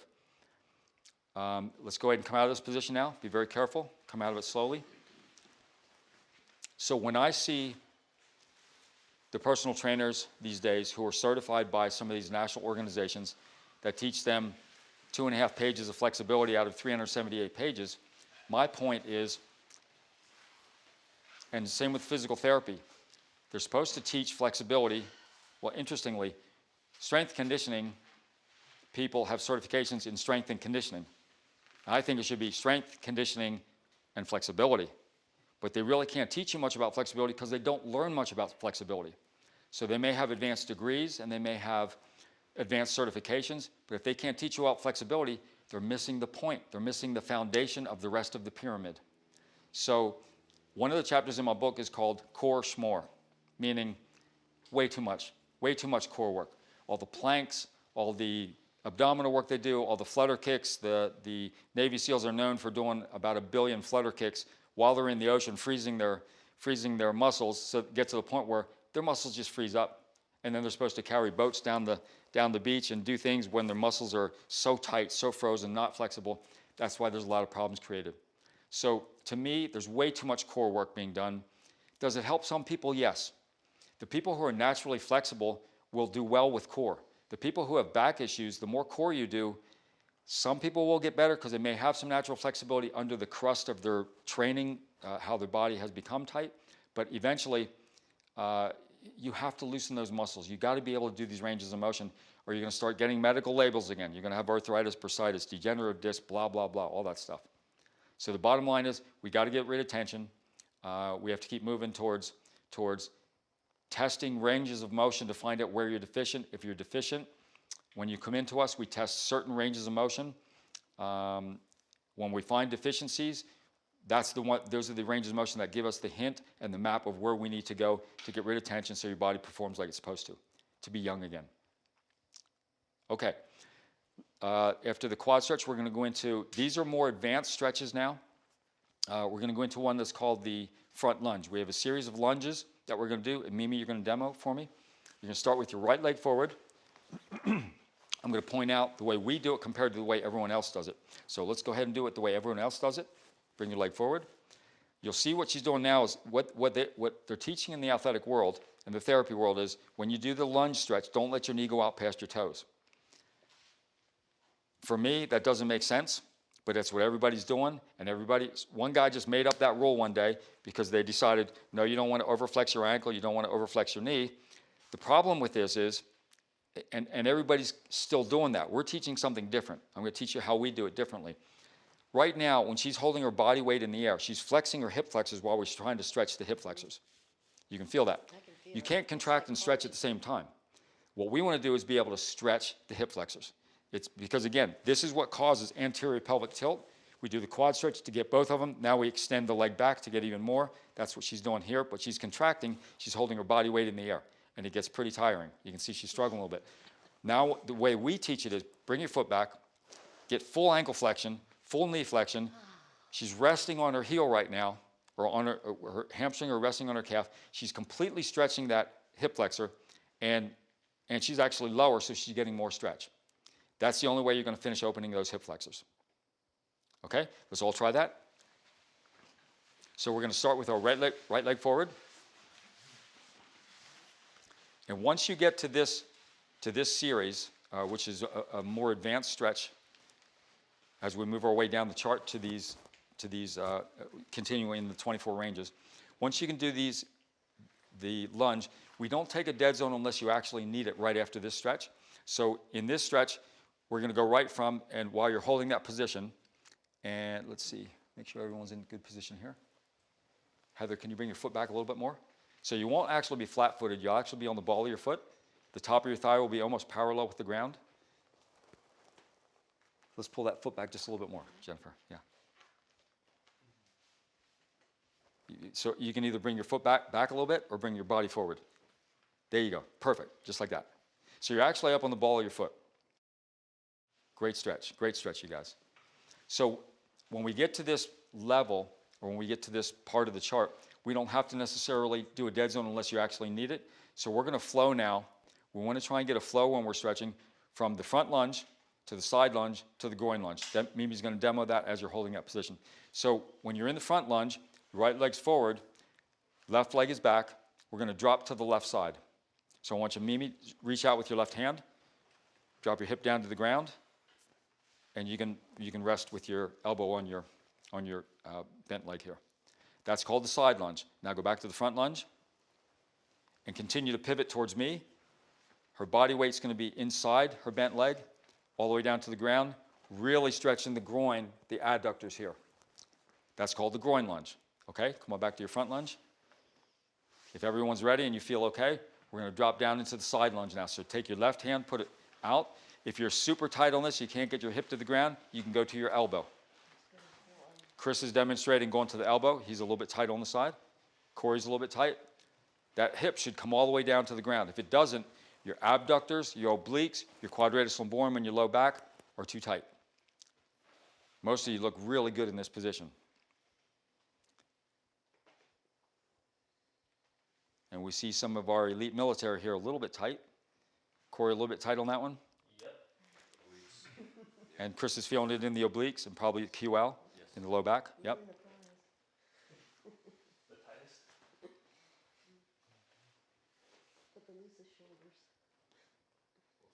And you guys have no excuse because your retired commander over here is in full position. Fantastic work, Tom. Everybody feel a good stretch on that one? Yes. Slowly come back out of that because we're dead zoning a little bit there. Let's go into the front lunge. So the reason we don't take dead zone is because we want to kind of get a flow here. Front lunge, side lunge, groin lunge. Okay? Now continue to pivot around towards the windows And if you can, keep your elbows and your weight inside of your knees. Eventually come down to the ground if you can. The goal is to put your head on the ground. This is a very difficult, very advanced stretch. It takes time and effort to get there. So your elbows should both be on the floor in front of you. Eventually, your head on the floor. If you can go past your elbows without leaning forward, you can actually reach back like Mimi is, using her hand to steady her heel and the floor. It helps balance a little bit. And the other hand is up on her outstretched leg. So she's actually supporting all of her weight on her feet, touching the ground with her head without leaning forward. And the position of the foot. And the position of the foot should be toes on the ground, pointing forward so that we work the adductor muscles underneath the groin muscles. Then from here, ultimately, we're going to lift the toes up to start bringing the hamstrings into play, because that's one of the next stretches. So we're always preparing for the next one, and we're always complementing what we did behind us. So John, a little bit deficient there? Yeah. You feel, where are you feeling that? All over. All over? Okay, that's a good response. That's his limiting factor, kind of everything. Okay, Jennifer's looking good. Marianne's looking good. Corey, a little tight. Where are you feeling it? Right there with John, all over. All over. Gotcha. And Chris, how are we doing? Glutes and gracilis. Gracilis, okay. So that's one of the groin muscles. Commander Dietz, how are we doing back there? The knees, feeling it. Okay, a little tight in the knees. Heather? Groin Okay. down to my knee. All right, slowly come back to your front lunge now. And go ahead and lie down, dead zone. That one I can even have a dead zone. Good work. These are more advanced stretches. So when we have an initial assessment with people, if they come in and they have a back problem, for example, we're not going to get to these ranges of motion. We're going to go with a sit, cross, lean. And for the people who have been on our live seminars, what we've done is when we test for the low back, the first thing we do is a sit, cross, lean to see if you can lean forward at all, to see how much arch you have in your back. Next one we do is the leg over. So we do a 90 degrees, take our leg over to rotate the vertebra a little bit. Usually people are a foot off the ground, 6 inches off the ground with their knee.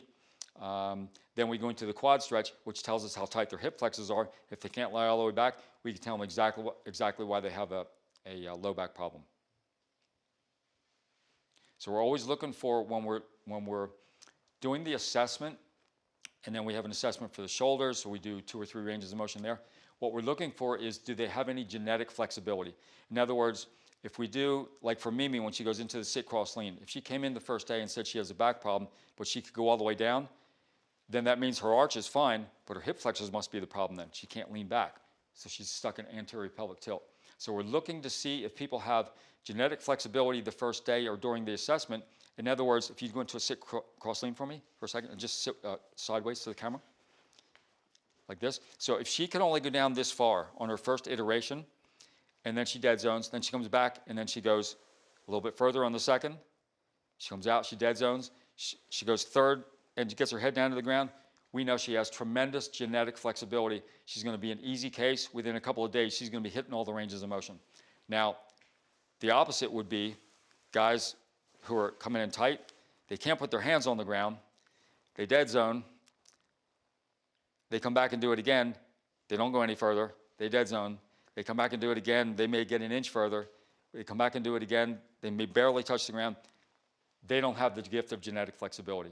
If you have it, fantastic for you guys, but for the rest of us, we have to work at it.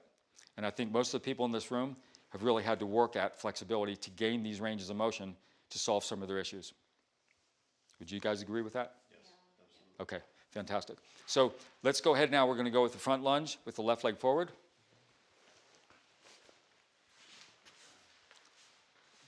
So when we're in this phase, we call this the building phase. We're actually building flexibility. When you can reach all the ranges of motion, and we had one Navy SEAL who, the first day we tested him, he came in with a back issue. He hit every range of motion the first day. He had one spot in his low back that was there for 5 years. We pressed on it for about 5 minutes, went away. He was 100% in one day. We've only ever had one guy to do that. His name's Gumby. His name's Gumby, yeah, right, yeah. Yeah, I mean, it was phenomenal. It was like, it totally blew our minds. No one else has ever hit all the ranges on the first day. So everybody feel a good stretch on this one? Okay, now I'm going to point something out. Chris is actually rotating his hips a little bit outward. So he's actually stretching, excuse me, the sartorius and the psoas a little bit more. If you're facing directly straight ahead, you're going to get some of the outside hip flexors a little bit more. Wherever you feel it is where you should be. Wherever you feel stretching. Have we done this one with you before? Yeah. Okay. All right. And that's what finishes releasing the hip flexors. I feel tight there. Okay. Everybody's looking pretty good on this one. The goal of this one is to be able to lean up on your leg and look straight up at the ceiling. You'll see how much curve we're getting all the way through here, opening up those hip flexors. Again, this is an advanced stretch. It's not something you do at the beginning. If you have a back problem, and this is what our first video is going to be, is the basic building blocks. Sit cross lean, leg over, quad stretch. Arms behind and up, arm across. We'll show you those when we get to it. Okay? Now, let's drop your right hand down on the mat. If you need to go to your elbow, and you're going to drop your right hip down to the mat. There you go. Perfect. Well done.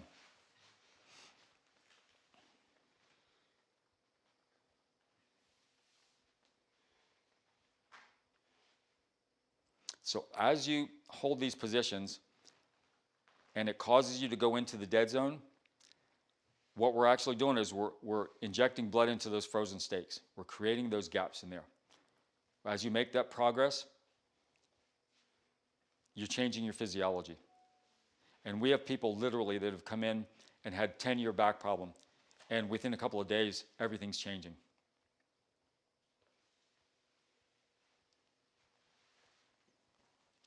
Fantastic. Okay, let's go back to your front lunge now. And again, we're cutting things short. Normally we would hold each position for up to 2 minutes. And now let's continue to pivot around.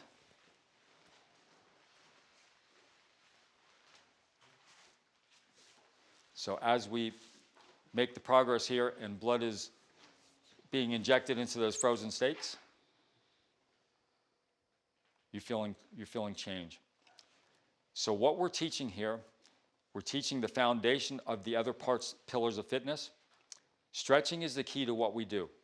When we do trigger point work, or the hip 86 method, where we actually go in like I was pressing on Mimi's hip, what that does is aids the stretching. There's another chapter in my book called Don't Get Lost in Trigger Point Land. If you go to a physical therapist and all they're doing is pressing on your muscles and then try and strengthen them, you have a problem. You haven't stretched the muscle to its full length. There's no standard there. If you're not reaching our standards, you have a problem. You have to lengthen the muscles so the levers can work again. In order to go through the building phase, you have to log some hours. It could be anywhere from 1 to 100 hours. For one of the elite Navy SEAL guys, Dave Goggins, who is an ultra-marathon guy, ultra-distance, ride his bike across country, broke the world record for chin-ups, a tremendous athlete, tremendously dedicated guy. Some of you have read his book. He literally had to log hundreds of hours. We've had guys that have logged hundreds of hours. I've spent thousands of hours over the years trying to get rid of my issues, and it's just a matter of once you're logging the hours, you eventually reach that maintenance phase. Okay, go ahead and slowly come back to your front lunge, and then we'll dismount into your dead zone. Great work, guys. Take your time.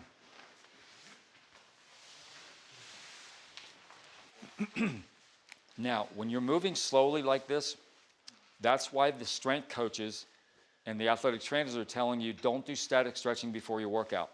I'm here to tell you they're just not correct on that. When you do dynamic warm-up only and don't do static stretching, when you do dynamic, you're only going to the level of stretch that you felt comfortable with. Otherwise, they'll call it static stretching. So when you're doing dynamic warm-up, you're going to be always just a little bit less than you were the day before, especially if you have a heavy squat workout or a hard sprinting workout.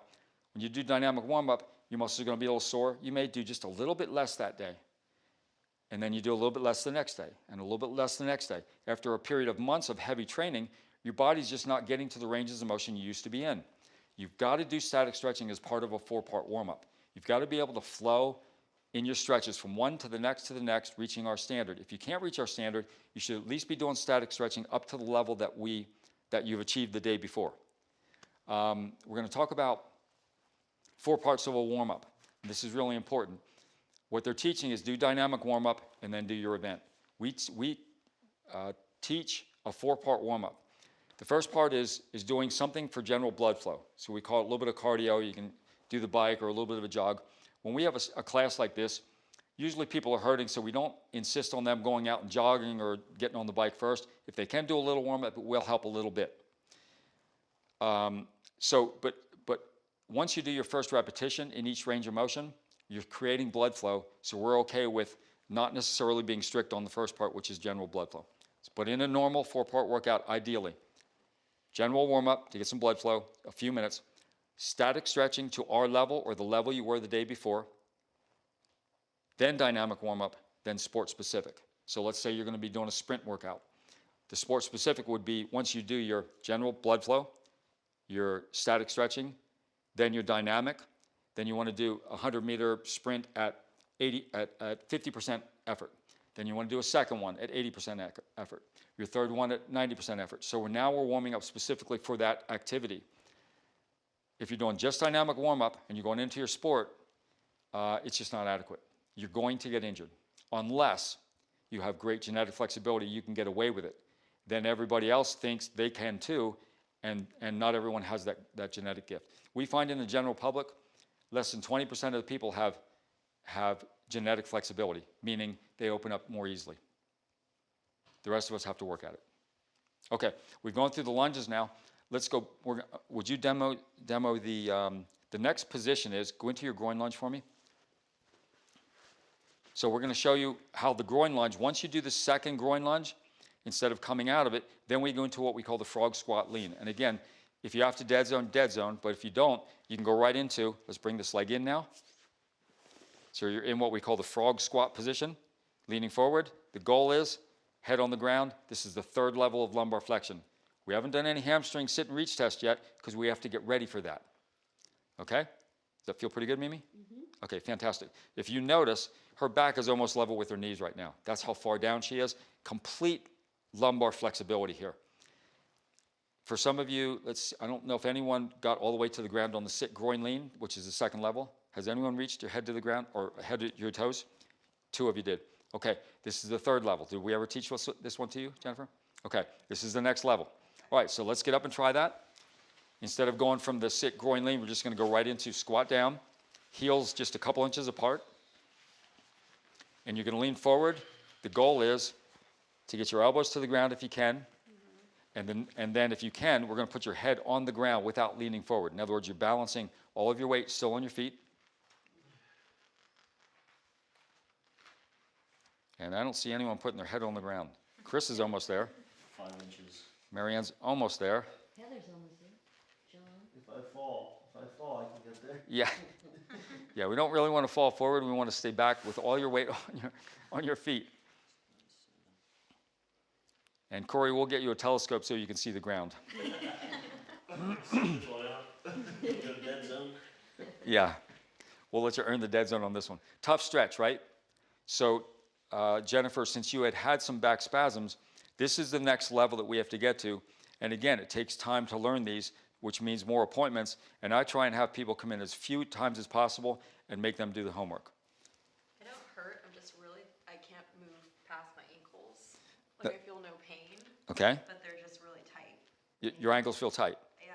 Okay. That's all my flexibility right there. Okay. So that's why we have a calf stretch, which is our very first position, because your ankles, as we go through the routine, you have more demands on your ankles and some of the different joints. Okay. So that's why we start with calves. We'll demo that at the end here. Okay. Fantastic stretch, right? Mm-hmm. This is our 3rd level of lumbar flexion.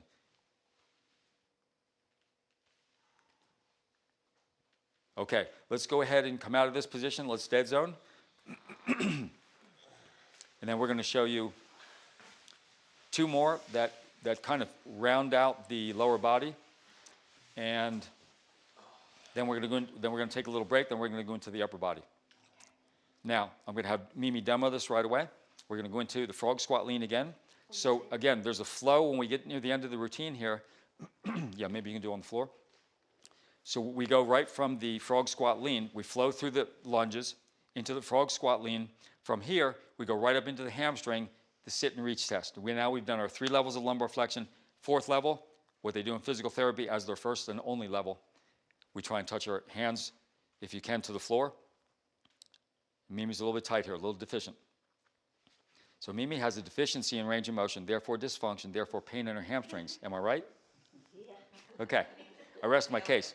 Now, turn to the side. Turn to the side so they can see. Because your nose is not on your knee, that's why. So if I say, yeah. Now, I'm going to give you a classic example of people say, well, do I need to lock my leg? They say, well, is it locked? I had one guy, every time we'd stretch, he'd say, Joe, are my legs straight? I finally said to him, if you have to ask, they're not straight. You know if they're locked or not. That's the bottom line. All right, let's go ahead. Let's go into this. So let's go right from your frog squat lean, just so you get used to the transition. And you're going to go into a hamstring stretch. In fact, let's do this. Let's all face the center of the room. So go ahead, so that way we can, or I'm sorry, people on this side face this way, people on that side face this way. Yeah, so I can see you. I'm sorry? Whichever way you prefer. That way I can see your hamstrings, okay? So let's go ahead, go into your frog squat lean. And now just stand straight up into your hamstrings. Your feet will be about shoulder width apart. And this way I can see how close you can get your nose to your knee. Look at Tom.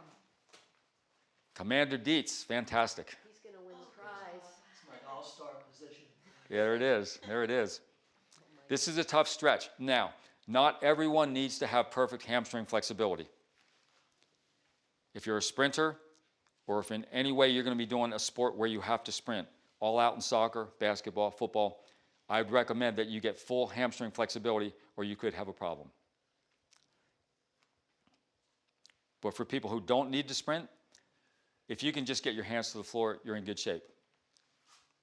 Or if you have really tight hamstrings, like I do now, I would actually, instead of reaching down for the floor, I'm going to lean on the table or a bed, or I'll put my elbows down, eventually put my head down on the table, working my way down to get my hands on the ground.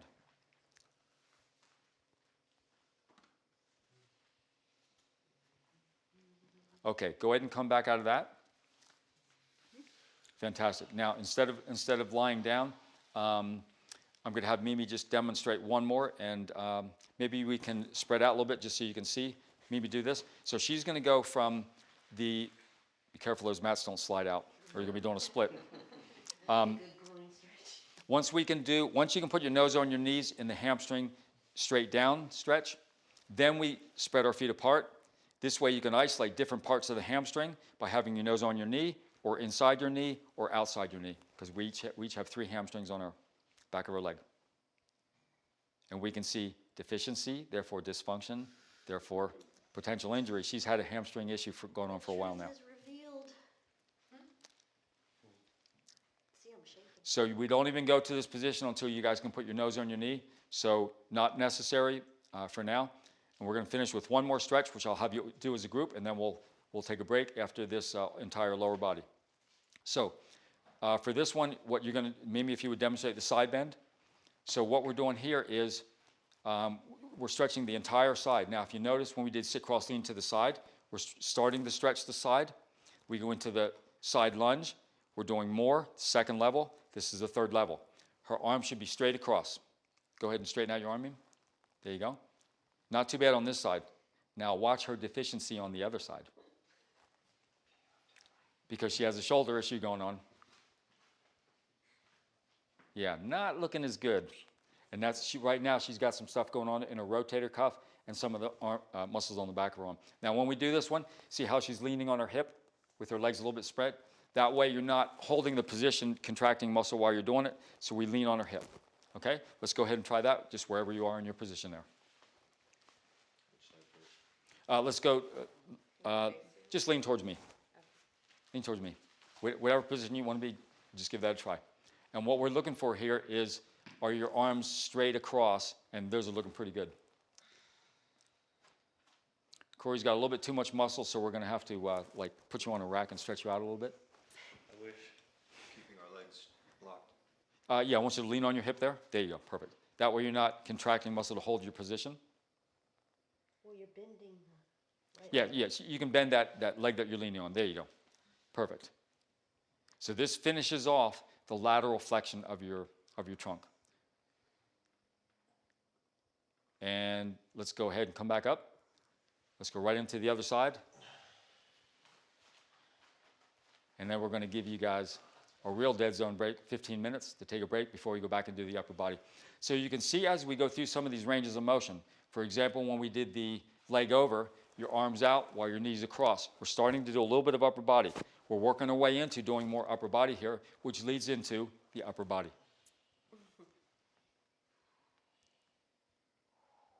Fantastic work, guys. All right, take a break. Thank you very much. You guys were awesome. We'll come back in a little bit. We're going to do some upper body. Okay, yeah, fantastic. Okay, welcome back. And thanks for our morning session with the lower body. Now we're going to get to some upper body stretches. And then at the end, we're going to do a whole flow of the whole routine so that people watching the video can see how the whole thing flows together. So now we're going to start with upper body. Mimi's going to demo what we call the arms behind and up. Again, we're describing the position.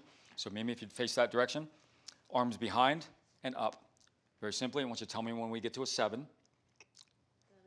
Most important rule in stretching, do not go past a 7 in pain. Now, interesting, when we work with the Navy SEALs, the elite military, and they tell me, and I tell them I ask what number they're at, and they say, 4. No, that's like a 9. So we have to kind of readjust their pain scale because they're taught to just go through it. They're taught to train, ignore pain. So we have to readjust their pain scale a little bit. So, but when you're doing these stretches, you just have to be honest. You have to go to a 7. 7 is what your brain can handle without saying, shut down the muscles, too much pain. So again, I'm really emphasizing that point. Tell me when that starts coming down. 6. So when it comes down to a 6, I'm going to go a little higher till she gets to a 7 again. 7. Now I'm going to make a point here of something that happened in the past. We had a 14-year-old girl who was literally ranked in the United States. Her goal was to become a professional tennis player. She missed about 3 tournaments because of shoulder pain. She had gone to a bunch of doctors, physical therapists, acupuncture, and they didn't make any progress because they didn't understand range of motion. They didn't understand standard. We did this first day. We got her to like 90 the first day. She started at 70. She's 14 years old. 70 degrees, that's it. And so as we worked our way up, it was like the second or third day, we got her to 100-some degrees. That was a Friday. She had a slumber party that night, and they're kids, so they thought this was fun. So they all paired up, and the girls were like yanking the arms up in the air. That's not what we want to do. And I was like freaking out when I heard that one of the girls actually hurt her shoulder. Nothing too bad, but when I heard that, I'm like, I have to emphasize this. When we do stretching, this is serious business. We're trying to change physiology. We're trying to change your structure. So you can't take a muscle that is 12 inches long and it's only 10 inches long now, and you try and take this bicep.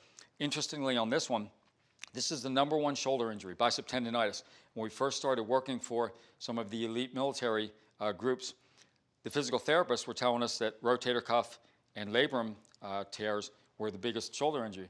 I said, I don't think so. It's bicep tendonitis. We'll say, well, we know what that is, but okay, but what are you doing for it? So we took some guys and we went, and I mean, we had one guy, I'll give you an example. We had one guy who had already had shoulder surgery, both shoulders, both elbows. And when I met him, he was still in pain. He was literally shaking every day in pain. He's on meds.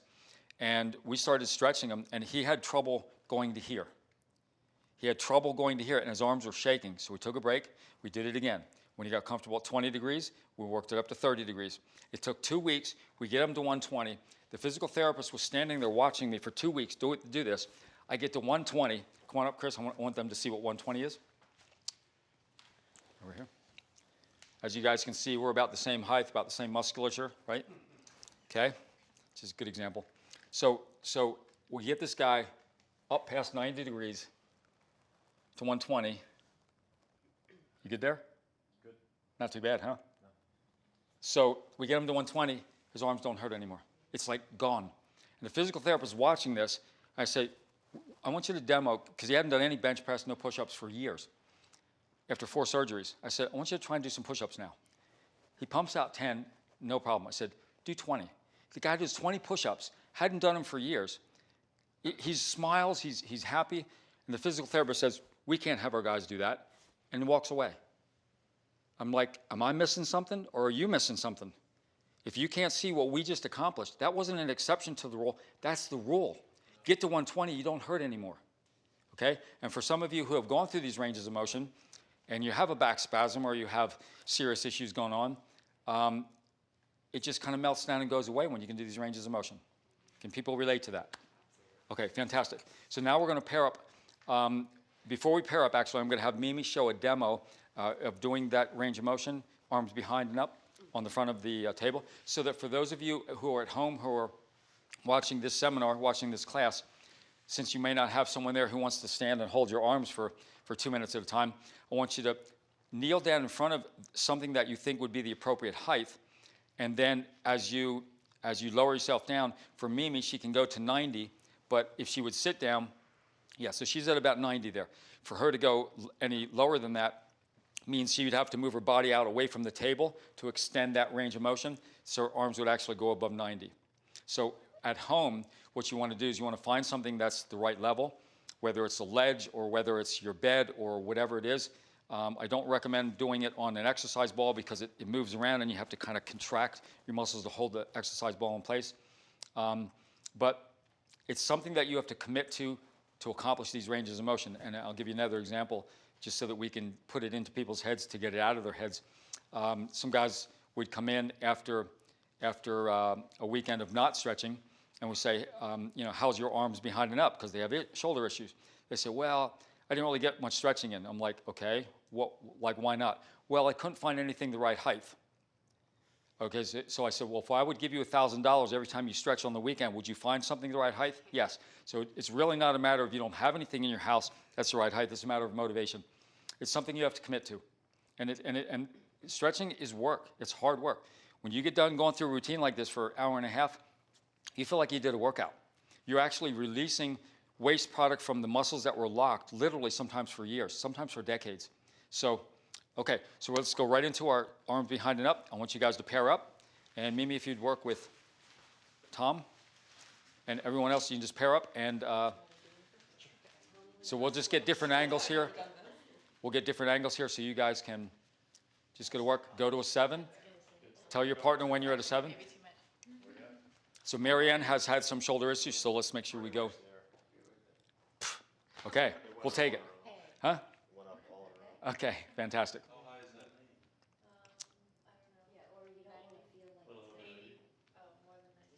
So I think it's important for people to see that there's different ranges of motion accomplished here, some that aren't real good and some that are better than others. Marianne has had some shoulder issues. Let's come down a little bit. Yeah.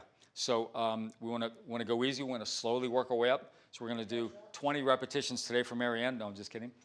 But for Jennifer, she's at 120. She's on maintenance. She does it once for a couple of seconds. She's done. Okay? Come on back down.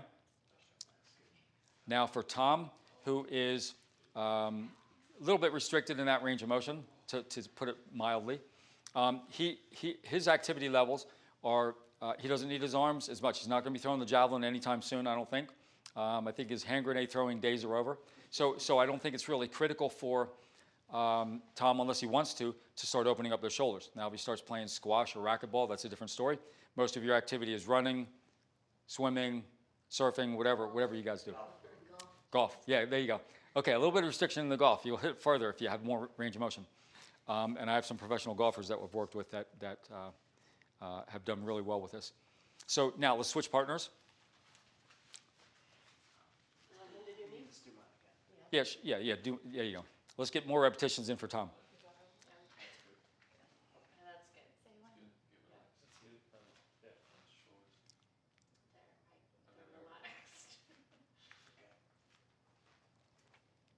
Heather, go ahead and raise your arms now.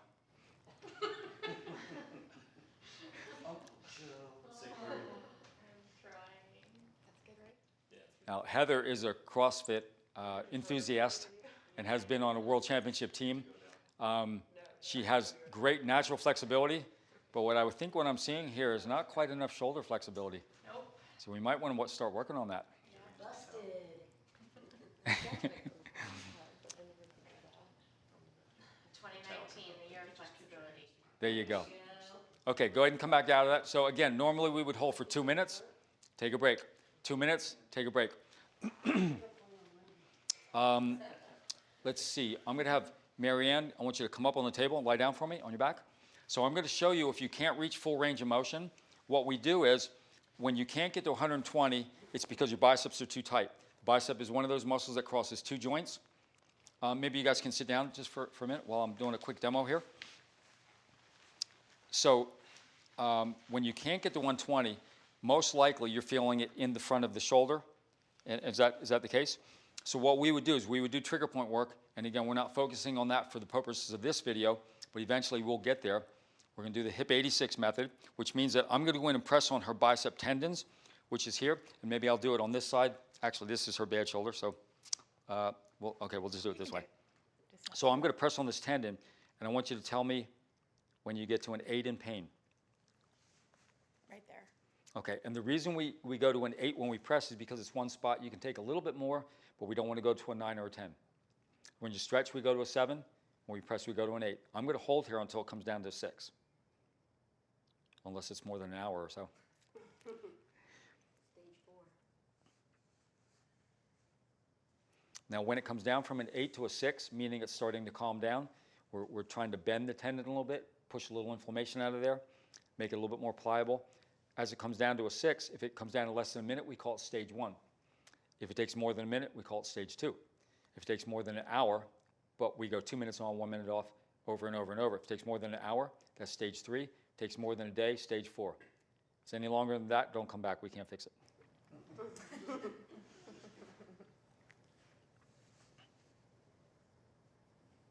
it's kind of melting a little bit. Starting to melt down. So we're at maybe 40, 50 seconds. I wasn't counting, but so as it starts to melt down, when it comes to a 6, it means the brain and the proprioceptors are communicating, and it's starting to push some of the inflammation out of there. The tendon is starting to bend a little bit, become more pliable, so it's less pain. When we get to a 6, then I'll go back to an 8, which I won't do now, but just to illustrate the point. And number now? 7. Still a 7. Okay. So once we get to 2 minutes, we're going to come off. We're going to let blood flow in there. We're going to let it calm down. She's going to relax a little bit more when I stop poking her shoulder. Then we do it again, and it's usually a little bit less time. What we want to do is get it down to a point where we find an 8, and it goes down to a 6 within 30 seconds. We keep doing it. It comes down to 10 seconds. Then I press it. I can't find an 8. I can only find a 7. I keep going. That means the tendon's fully performing. It's taking all the tension off. Now we go back and do some more range of motion. If we would do this for half an hour over and over, do the stretch, do the press, do the stretch, do the press, eventually it'll calm down. And we'll increase range of motion. Eventually she gets to 120, then she'll go out and throw the javelin again. Okay, great. Thank you. Okay, so now, this is a really, really important stretch, doing behind the arms behind and up. And since we paired up with partners, you may not have someone to work with. So I want you to just find something in the room that you can lean on, whether it's the table, the chair, the ledge, and I want you to just find a way to do it yourself so that you don't have to tell me, I couldn't find anything the right level. Great, so go for it. Yep, sure.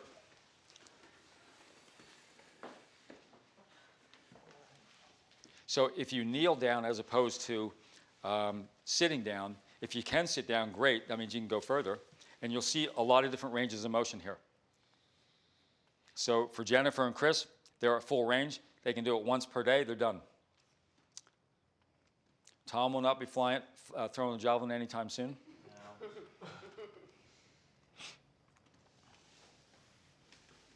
Good stretch, right, guys? And interestingly, when people come in with a shoulder injury and they tell us they have a torn labrum, they have a torn rotator cuff,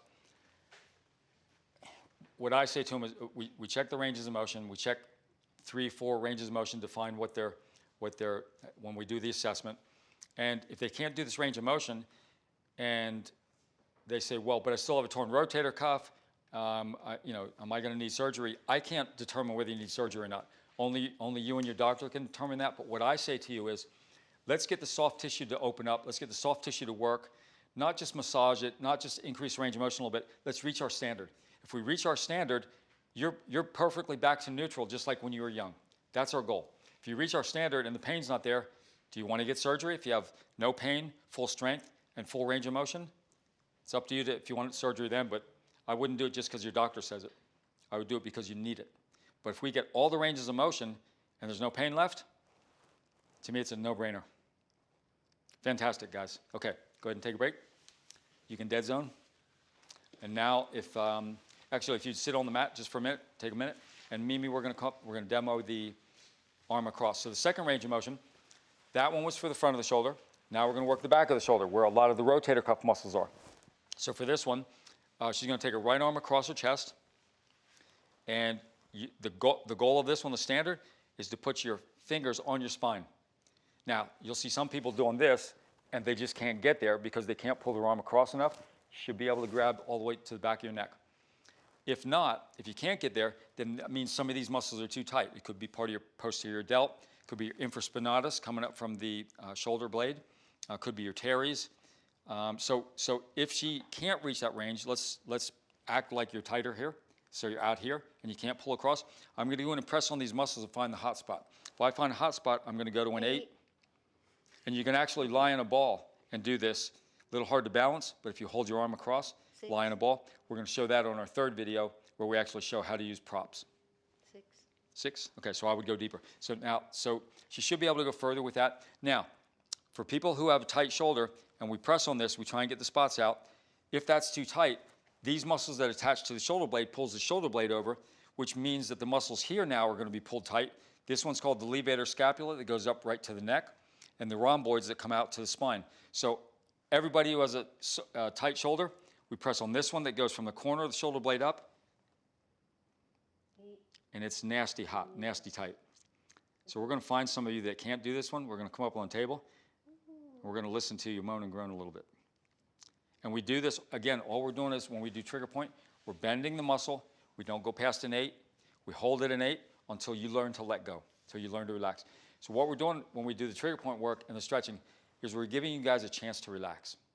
We don't do that often in this society. Eventually, we're going to get to the mental parts where we talk about meditation, visualization, controlling your metabolism, calming things down. Okay? So now you guys can either sit and do it, or you can kneel down and do it, or you can stand up and do it. Let's take your arm across and see if you can reach your neck. Perfect range, maintenance level. You can go take a break. Bring me back a chocolate milkshake. Perfect range of motion here. Perfect range there. Any tightness? Good there? Good there? Good there? Whoa. All right, we hit them all. Fantastic. Let's switch arms. So when you're on maintenance level and you can hit all the range, the full range, you don't have to hold for 2 minutes. Now, I'm saying some of these things over and over so that people get it in their head enough times that they understand it. Everybody there? Heather? Kind of? Oh, Heather, kind of. That doesn't cut it in my book. All good here? Fantastic. Corey, you good? Kind of? He all of a sudden he got there. His pecs are in the way. Yeah, right. He's practicing an armbar jiu-jitsu, choking himself out. Right. And let me show you someone else who has big muscles and they can do full range. I'm sorry, I can't accept that excuse. All right, third range of motion. We're going to put your arm up behind so your forearm is behind your head. Yeah, my right arm's tighter, so I'm going to do it with my left arm. So it actually looks like I know what I'm doing. I'm going to grab my hand, use your head to pull your arm back, and you should feel some stretching here. Your subscapularis is the main muscle that doesn't allow you to go there. And I learned not this stretch, but a similar stretch from a javelin Russian coach years ago. And this guy put me in a position where I thought he was going to kill me. And then my body all of a sudden relaxed. It was an incredible experience. And I think I'll tell you about it now. he talks in Russian, and he kept saying, loose muscles, loose muscles. He kept telling me to get in this position with my javelin. So he takes me up to a wall that had bars across the wall, and he brought one of the gymnastic pommel horses up to the wall, so about arm's length away from the wall. And he tells me to lean back, put my shoulder blades on the horse. He lifts me up, tells me to reach back and grab a bar lower than the horse. Okay, so my body's here, he's holding me up in the air, my arms are down here. I thought, okay, well, he's going to slowly lower me down and let me stretch, right? Drops me. He drops me. So I'm talking not just 10 pounds of pressure, I'm talking from here down, my body weight, which of course you can see is about 200 pounds of solid muscle, hanging from my shoulder blades, and my arms were back on this thing, and I was sweating. I was like, ah. After about 3 minutes, which I didn't know I was going to hold that long, it just kind of went, whew. And I was lying there, I was hanging suspended in the air. It was a realization that, but I was also a little bit younger then. I'm 28 now and holding, but I was like 21 then. I dropped down, I couldn't believe it. Everything just stopped hurting in my shoulders. I had full range of motion. I don't recommend going that hard or that heavy with someone, but as we work our way into this, Mimi, would you grab the weight? And we're gonna do it on the bench here. That was another realization of there has to be a standard for range of motion. There's a neutral point where you just don't hurt anymore. So when I did this one with the cable, did I explain that to you this morning? And we do this one up over the top when the javelin Russian coach almost killed me. I started realizing, and when I get my nose to my knee, my hamstring wouldn't hurt anymore, there has to be a standard. And anyone who doesn't teach standards in range of motion, you need to keep moving and go to the next person until they do. And you're going to end up here. Okay, Mimi, so let's grab the weight. So this is a way you can do it without doing just your arm by yourself. If you have a weight, we would normally start with 10 pounds. This is 2.5 pounds. Mimi is deficient in this, and what does that mean? Dysfunction. What does that mean? Rub it in. Bingo. So right here, what I would do then is I would work on her subscapularis, which is right here under the armpit, meaning the scapula, the shoulder blade. I'm going to go right in here. I'm going to work the lats. When I press on that, 8. we're going to easily find an 8. That's my good side. That's our good side too. So our worst side is over here, if I'm really working it. 8. If I'd hold here, you would see that elbow start to drop. So now it's pinching the deltoid. Right, so now her arm up over the top is now pinching the very top of her shoulder right here because there's too much angle here, so it's not going back. If we pull it out and then let it go back, it wouldn't pinch here. So even though this is too tight, she's feeling it here. The lever can't work. So again, we would work here. You have good range on this one? You have good range on this one? I think Corey's got better range. Come on up. You want me to get a heavier weight? Nope, because I'm going to give him a little extra weight. Here, actually, you can take this one. So again, you see Corey and I have similar musculature. Okay, let's go right up to the edge here. So in other words, if you have a lot of muscle, it doesn't mean you're going to be tight. You can still gain range of motion. So for him, Mimi, who doesn't quite have as much muscle as Corey, her elbows were up here. His elbows are down here. Move up just a hair more. There you go. So if he has, Mimi, if you would just, I want you to give him some extra pressure. So notice how his elbows here, his elbows are actually going to get lower than his ears. You okay there? Keep going. Sure. Send it. So he doesn't really have any shoulder issues there. We do this with pitchers, javelin throwers, grenade throwers. I mean, look at the range of motion here. So if his head is level, 7. his elbow is now down below his ears. That means that his wings here, if I go in and press on him, no real issue? Okay, fantastic. Thank you. Beautiful. That's our goal. So let's do, I want you to do this stretch again. Let's go ahead and work on this one a little bit. Let's try and hold it. And we're going to hold for a full minute. And use your head to pull that arm back. And I want you to really try and work it, because that's going to make your neck tight, because we're going to do next.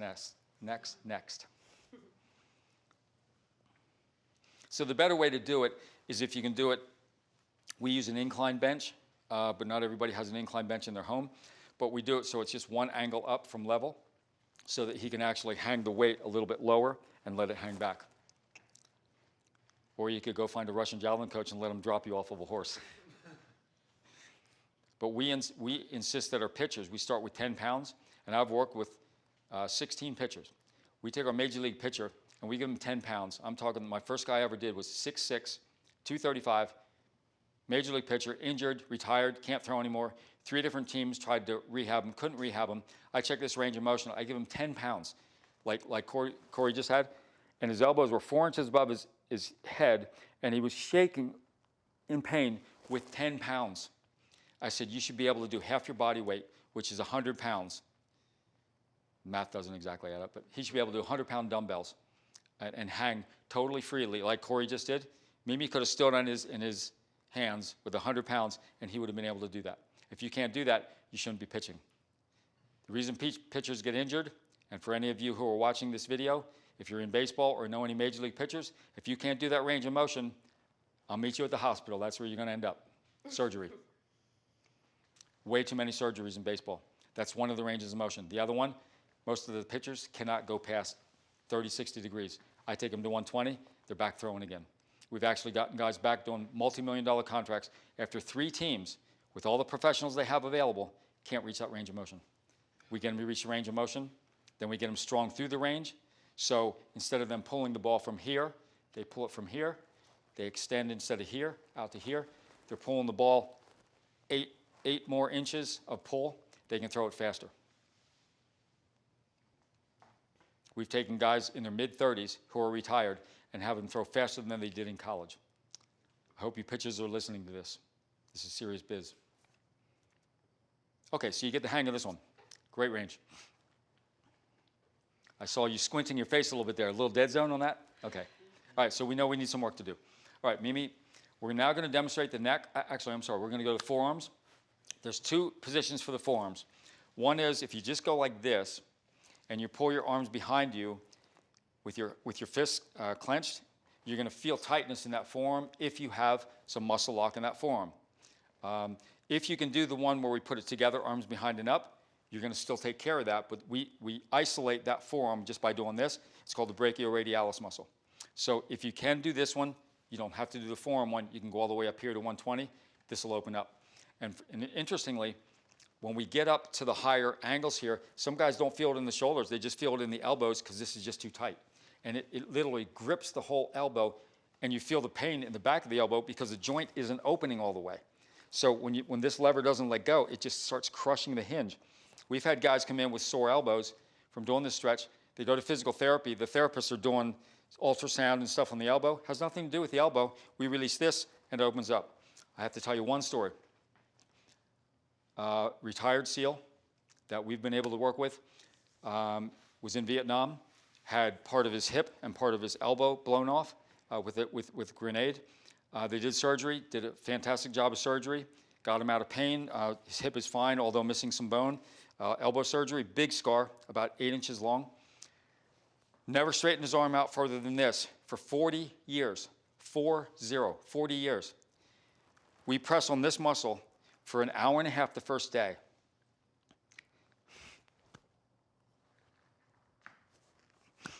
And basically, we worked on his forearm, did a lot of trigger point. At the very end, we did massage and ice so he wouldn't be as sore, and he was able to straighten his arm after 40 years of... 40 years. It was miraculous. And we did it in the physical therapy wing, and everybody in the room had tears. And I said, go tell the physical therapist. I thought, okay, now we're all going to work together. Didn't happen. He says, look, I can move my arm. They were standing on his arm, it wouldn't open. He's 250 pounds. He'd hang from a bar, it wouldn't open. We press on that muscle, it released. We have other cases like that too. Another guy, 23 years. We got it straight in 1 day. It's miraculous. Okay, so we're going to move on now so that's for the forearm. If you can do this one, you really don't need to do just the single arm. You can do this one, the arms behind and up. Okay, next one we do is we're going to do for this part of the forearm, for guys who have some javelin elbow or sometimes golfers, this part of the forearm, tennis elbow. If you're doing a lot of the forehand strokes, you can get too tight in this part of the forearm. Even carpal tunnel. We've had many people that have had carpal tunnel. That when we do this next stretch, we've literally had people scheduled for surgery for carpal tunnel. We do this stretch for a couple of days, they cancel the surgery. It's miraculous. So, and I used to have to do this because when I would throw the shot put, as small as I am, when I was 160 pounds, the shot put is 16 pounds. It was 1/10 of my weight. For a guy who's 190 pounds or 210 pounds, it's a smaller weight ratio. But I mean, I sprained my fingers and I sprained my wrists so many times. So when I'd be standing waiting for my turn in the shot put, I'd start stretching my fingers and my wrists. So if I stretched them, I get them to full range. Then I throw the shot put and I have a bad release, I don't sprain. But I sprained it so many times, and you have to tape your wrists, you have to tape your fingers. The range for this one is, Mimi, let's show. Do it with this arm for me so I can show here. So arm up, arm up. Okay, there we go. Your hand should be 90 degrees, and your finger should be another 45 degrees. If you can't do that, if you fall and land on your hand, you're going to sprain. I can't do that. If I fall and land on my hand, I'm going to sprain my wrist. So if I'm going to fall, I'm going to tuck and roll. Otherwise, and the reason I can't is because I don't work on it as much, because we're constantly working on people using our hands, using our thumbs. So I don't have range of motion in my wrists, but I know it. Not critical for what I do. But another chapter in my book is called, If I Didn't Know What I Know, I Couldn't Do What I Do. Otherwise, I'd be locked up. I've had some tight hip flexors. I've had tight neck, tight shoulders, landing on my head too many times in the pole vault. Not the right way to land, but wrench my neck around. But I have issues that I've worked my way through. But right now, my wrists are too tight. So to show you my ranges of motion here, I can barely get to 90 from my wrist and my hand. Right now, I'm at like 45 here, maybe 30 there. So let's go ahead and try that stretch. I want you to take your fingers and your hand, just reach across your body. If you're really tight, you'd have to do one finger at a time. Jennifer, perfect range of motion. Really good. Close to perfect. Tom's a little bit tight. Corey, perfect. Marianne, perfect. John, perfect. I'm kind of tight. Heather, kind of tight. Okay, perfect range of motion there. Now, what's interesting is the ranges of motion, and I'll pick on you, Jennifer, the ranges of motion that you couldn't do when we first started working together, you couldn't reach the ranges of motion for your low back. Where were your issues? Back spasms in my lower back. Back spasms. Did you ever have shoulder issues? Dislocated, but never Okay. an issue afterwards. Okay. Any issues with your wrists? Nope. Any issues with your ankles? No. Why? You can hit all the ranges. But your low back, you couldn't. So we start working the ranges of motion.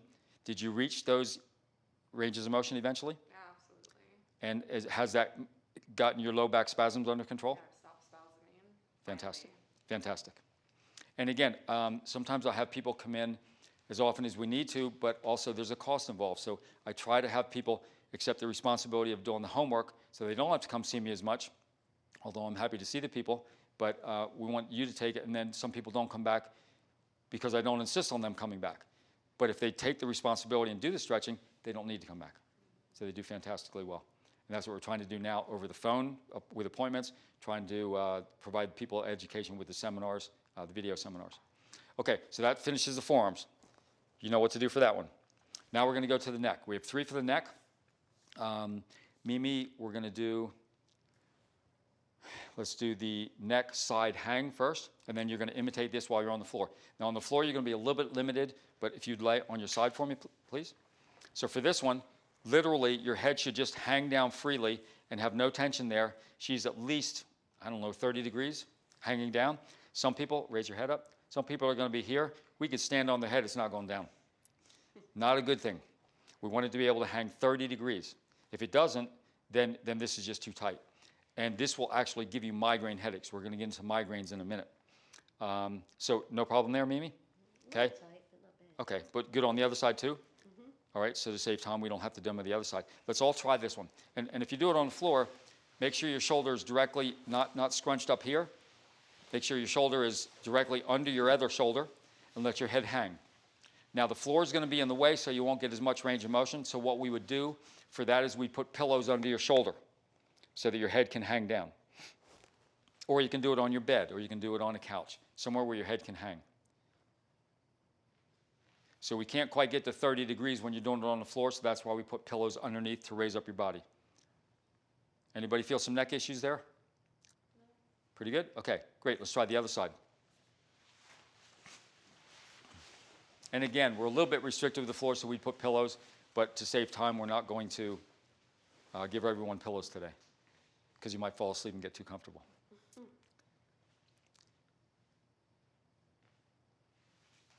Feeling pretty good? Anyone neck issues there? A little tight. A little bit, okay. Great. So what we would do is we would spend 2 minutes, 1 minute dead zone. 2 minutes. Wherever you have these issues, you have to slowly train your body to let go. All we're doing is we're not necessarily fixing pain and injury. What we're doing is we're training your body properly, and then the pain and injuries aren't there anymore. And if they put their hand down here, they'll get Yeah, a little bit yeah. more. So if you keep your hand on your hip, pulling your top shoulder down towards your hip, or down on your, maybe on your thighs more, Marianne. There you go. That'll stretch your hip, so it'll stretch those muscles on the lateral part of the neck. Okay, fantastic. We're going to go to the next range. Next range is lying on your back with your head hanging back off the edge. And your head should hang freely, about 90 degrees. Shouldn't have any pinch or any restriction in the neck. And I think we had someone when you were doing the arch up, Jennifer. So I'm going to have you come up here and demo it. Okay, please. So let's switch. So when you were doing the arch up, it looked like your neck was a little bit restricted. I felt restricted. Okay, so we're going to give it a little try here.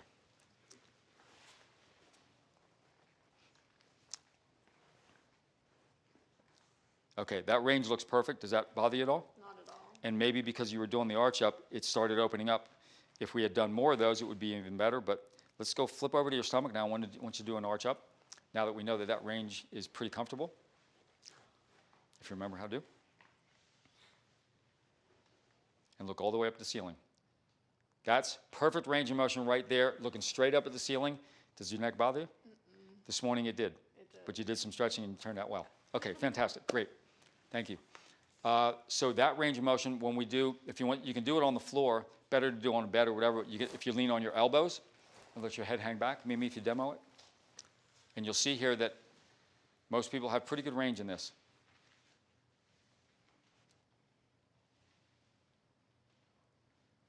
Awesome. Anybody have neck issues on that one? Yeah. In the upper back, you feeling it? Okay. Okay, so now we're going to do one more for the neck, and then we're done with the whole routine. Then we're going to do a nifty little routine. For this one, I want you to flip over in your stomach and just watch Mimi demo it first. You should be able to look to either side completely flat, completely comfortable. You okay there? Mm-hmm. Other side? In other words, your cheeks on the ground. Any issue there? Nope. Okay, let's all try that. Some people usually have tighter on one side than the other.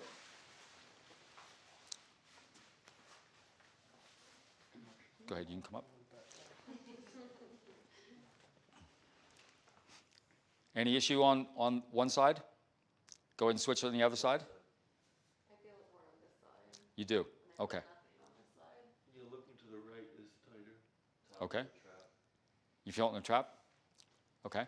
So these are some of the issues. If you spend some time literally just lying in that position, if you want to fall asleep, that's fine. But if you spend 2 minutes on, 1 minute off, you'll feel some of that tightness start to dissipate. There's very specific trigger points that we do for this, which we'll get into in our third video when we start talking about using props, using the ball, using the cane, using pillows to prop your body. We're going to get into some of the trigger point techniques here. Okay, great. Everybody good on that one? Fantastic. Melted away. Yeah, it doesn't take long because your ranges were pretty good, most of you guys. All right, we're going to do one more thing now. It's been a few minutes at least, maybe half an hour since we did our lower body, but we're going to do this for the video so that people can see what the flow of the routine is like. Now, we didn't do the neck is the last range of motion, but yet we've been building towards it all along. When we do the arches, when we do the leg over, we're starting to do things for the upper body even though we're not doing the upper body. There's a flow to the whole routine. So we want people to be able to see that when you can hit all of our ranges, it becomes a dynamic routine with complete range of motion to our standard. I'm going to have Mimi do a quick demo of the first couple ones, if you would for me. Let's go with a sit, cross, lean. When you can do it that easily, go to one side then the other. Full range of motion, everything perfect. Perfect. Goes into the sit, groin, lean. Now we're going more lumbar flexion. So now we're done with our sitting poses, of which there's 3 of them. Now go ahead and lie back and go into your windshield wiper. Now we have 4 lying poses. Windshield wiper, perfect range there. No dead zone, you move right into the next one. Perfect, no issue there. Okay, Go into your leg over. Perfect range of motion. I just got an adjustment. She just got an adjustment in her back. Sorry, chiropractors, they won't be coming to see you as often. Here we go. Perfect range of motion there. Okay, flip over on your stomach.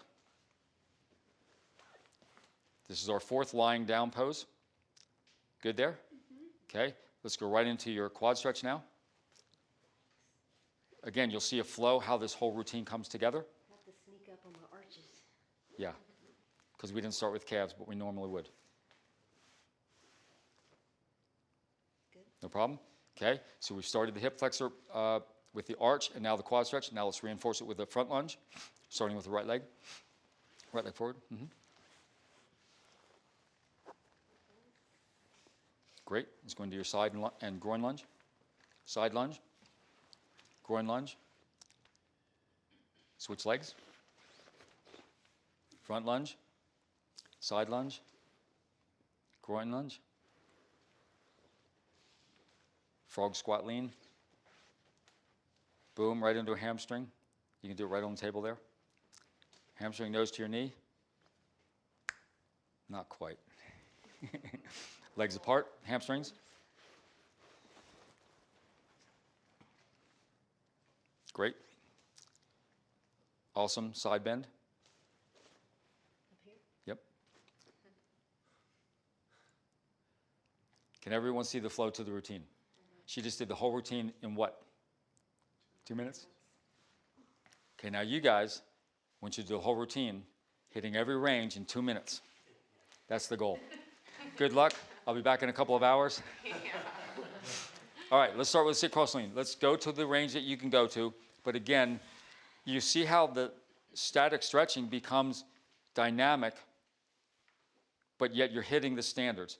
And if you can't hit all the standards, at least we're still getting a flow for the workout you're going to do today or tomorrow. While you're still building flexibility, you can spend more time at night doing more flexibility to eventually reach the ranges. But otherwise, when you can't reach our ranges, we call it being in the danger zone, meaning you're more vulnerable for injury. Okay? Let's go into your sit cross lean to the right. You're going to lean left. Let your head hang. Perfect. I feel looser just watching you guys. Okay, let's go sit cross lean to the other side. And again, you're not hitting complete range with all of them, but again, there's a flow to the routine. Perfect. Let's go right into sit groin lean.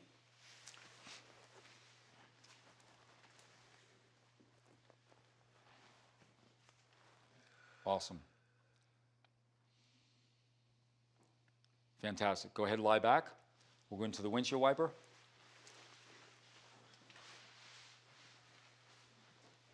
So let's go with your knees up and let's lean to your left.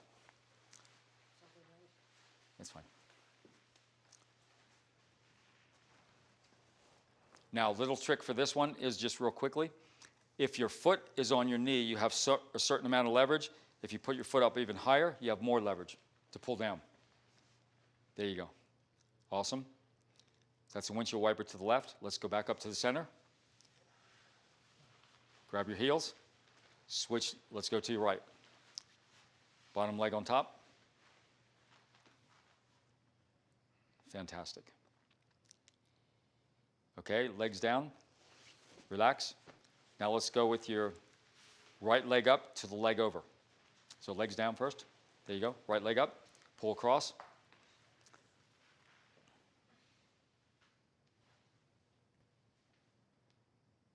You can just smack him over there, Marianne. If he's in your way, just push him out of the way there. Okay, back up to the center. Let's go with your left leg now. Adjustment. There it is. You get an adjustment? Got adjustment. Now you don't have to see the chiropractor today. When you do these ranges of motion, you literally will be making the adjustments and realignments in your body instead of someone shoving you into place, or as they say, adjusting your back. You'll actually be getting it by relaxing the muscles so that they don't keep being pulled back out. They actually adjust and align. Is it more important for your knee to be on the ground or your shoulder to be on the ground? Your shoulder doesn't have to be on the ground as long as the back of your hand is on the ground. That's my standard. But most people can actually go, when this gets easier, put the shoulder on the ground. We normally won't go beyond my standard, but this is an exception. And the reason we don't go beyond the standard is you start to become unstable. We're taking you to a point of stability, but yet complete freedom of movement. Okay, fantastic on the leg over. Now, we're going to roll over in your stomach, and you go ahead and just face the same direction you are. And we're going to do arch up. And smile for everyone out there in video land so they can see your beautiful faces. Awesome, everybody's looking up at the ceiling, almost. And come on down.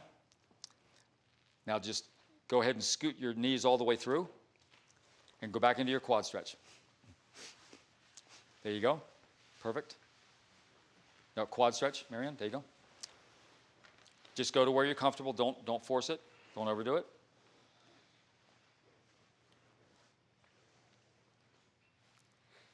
Fantastic. Better already. Better already. So as you're holding there, I'm going to tell you a 15-second story. I was at the base working with the elite military guys, and there were 6 guys in the room. One guy said, "You should invent a pill that makes you more flexible." I said, "I have them." So I took out my Tic Tacs. I gave one to everybody. I said, "Take one of these and stretch for 4 hours and you end up looser." And they're like, "Okay." That was 16 seconds. That was 16 seconds? Yeah. Okay, come on back out. We're going to go into your front lunge. And let's do it facing the same direction you are now. So let's go with your right leg forward. Start. Right leg forward. This way I can see it from a different angle, and other people viewing this can see from a different angle. Great stretch. Awesome, you guys. Okay, left hand down and out away from you a little bit. If you need to go to your elbow, do it. Otherwise, you can stay up on your hand. The goal of this one is your hand directly under your shoulder, if you can get there. Hip on the ground. Corey, hip on the ground. Corey, hip on the ground. Okay. Don't force it. Everyone else looks great. We did a lot of work on your shoulders, maybe not quite enough on the lower body.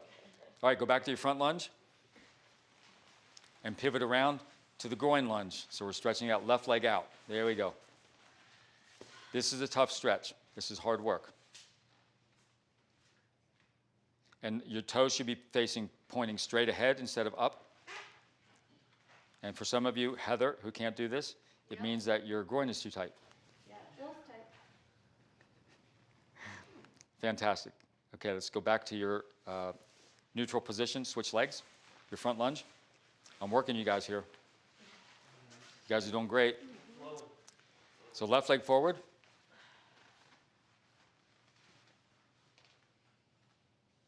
Right knee down on the ground, Tom. There you go, perfect. And if you can, look up at the ceiling all the way up, meaning you should be leaning on that knee. This is a tough stretch, advanced stretch. Great work. Let's drop that right hand down. Drop your right hip to the ground.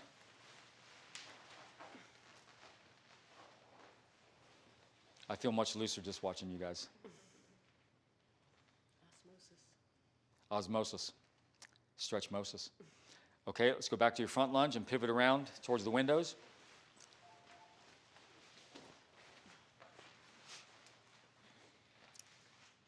There we go. And everybody put their head on the ground. Good luck. Don't force it. This is a tough stretch. Now, if this is too much of a stretch, let's have Tom, let's put your left knee on the ground. Yeah, it's the knee that's the problem.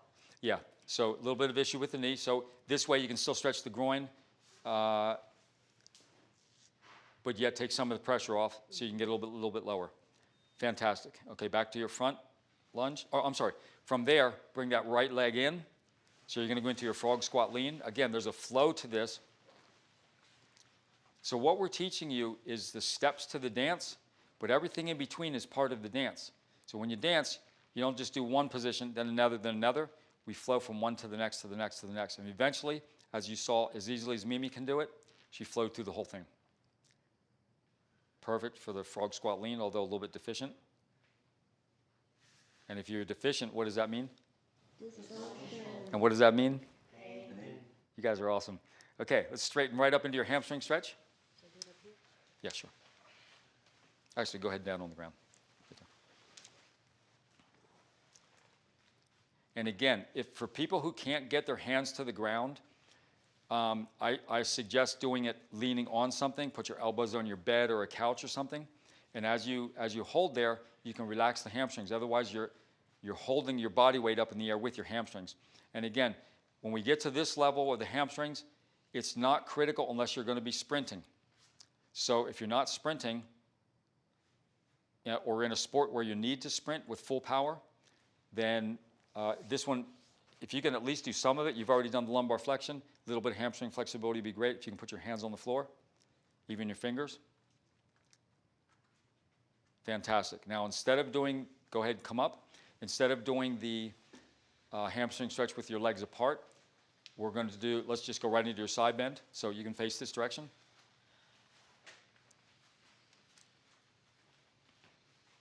And let's lean that direction.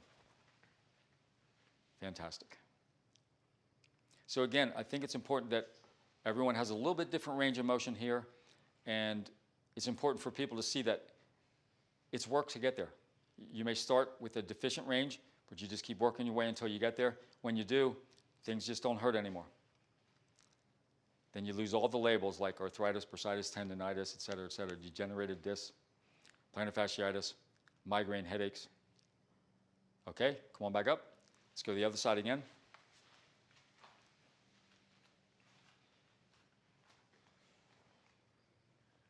Awesome. Great work, guys.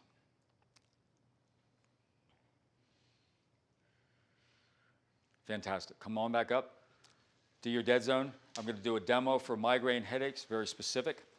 And then we'll do our calf stretch, and then we'll conclude the session. If you have migraine headaches, we had one, we've done many, many cases where people have had migraine headaches literally for years, every day for years. One girl, the worst case I've ever seen, every day for 7 years. MRIs didn't show anything, x-rays didn't show anything. They sent her to a psychologist. He said it's all in your head. They send her to a psychiatrist who then gives her drugs. She's on drugs for many different types of drugs for 7 years. She thinks about committing suicide. She can't take the pain. This is a true story. And I worked on her for about 6 hours over a 3-day period, 2 hours a day, to release the migraines, and she's never had one since. So if you have migraines, the word migraine means I'm a doctor and I have no idea why you have a headache, so I'm going to call it migraine because it fits into a mysterious category. If they can have any more explanation than that, I'd like to hear it. But one of our recent clients spent her life savings to go to the Mayo Clinic in Minnesota, and she spent 10 days there. She had a neurologist check her, all the doctors, all the physical therapists, MRIs, x-rays. They couldn't find any reason why she has migraines. But they told her, well, but you also have chronic fatigue, adrenal fatigue, like a whole list of things, depression, all these things. They sent her home, no money left, migraine headache's still there. We started working with her, and I'm going to show you how you release migraine headaches. We've done it dozens and dozens of times. What a migraine headache is to the medical world is kind of an unknown. What it is to me is real simple, tension. How do you get tension? When the reason you have migraine headaches is, and you feel them up here around the optical area, around your temple, around your forehead, the optic nerves have, I believe, 3 roots that come out, the top 3 vertebrae. They go above your ear and they come to your forehead and your optical area. Right here is where the roots, when you have a lot of tension in your neck, it starts choking the nerves, which then creates a lot of tension, and your whole, where those nerves go, all the muscles start clenching up. That's what I call a migraine headache. So the way very specifically to stretch those muscles, they're called splenius capitis and splenius cervicus, that go down into your neck and into your thoracic area. If you have it on the left side, you're going to take your right hand under your head. You grab your ear just with your fingertips like this. And I'm going to give you an acronym. This is how we stretch our neck, O-U-R. We're going to take your head out first. You pull it out, then you go up, and then you rotate it. So you're stretching that whole left side of your neck. When you stretch this area all the way up, the muscles attached to the base of the skull and right against the top vertebra there, if you hold this position, you should actually feel a good stretch on that muscle. I want you to now take this hand and do some trigger point on yourself. Where you're going to put your finger is 1 inch below your skull and 1 inch out from your vertebrae, and there's a little kind of a bony structure there where the muscle attaches to your one of the wings of the vertebra. And if you have migraine headaches, that's going to be red hot. You touch it, it's red hot, it's sore. We go in and do this with people, and we hold their head, we press on it until it melts down. We hold it until it goes to an 8. Don't go past an 8, otherwise it's too much. You start getting a headache, it's just too much tension. But if you hold there at a 7 or an 8, it starts melting down. And I believe one of your children has migraines. So we're going to go to work on that next week, along with the other 200 people that we have in line. So literally, if you hold it until it starts to melt, take a little break, we go back and do the other side. So I want you all to try that, just to see if you can identify where that spot is. Even if you don't have migraine headaches, you're going to find some tightness there. So reach across underneath, grab your ear, go out, up, and rotate. And then I want you to try and find that spot with your hand and try and press on it. Pardon me? It's easy to find and hurt. It's easy to find because it hurts, right? Everybody kind of finding it? Okay, let's hold.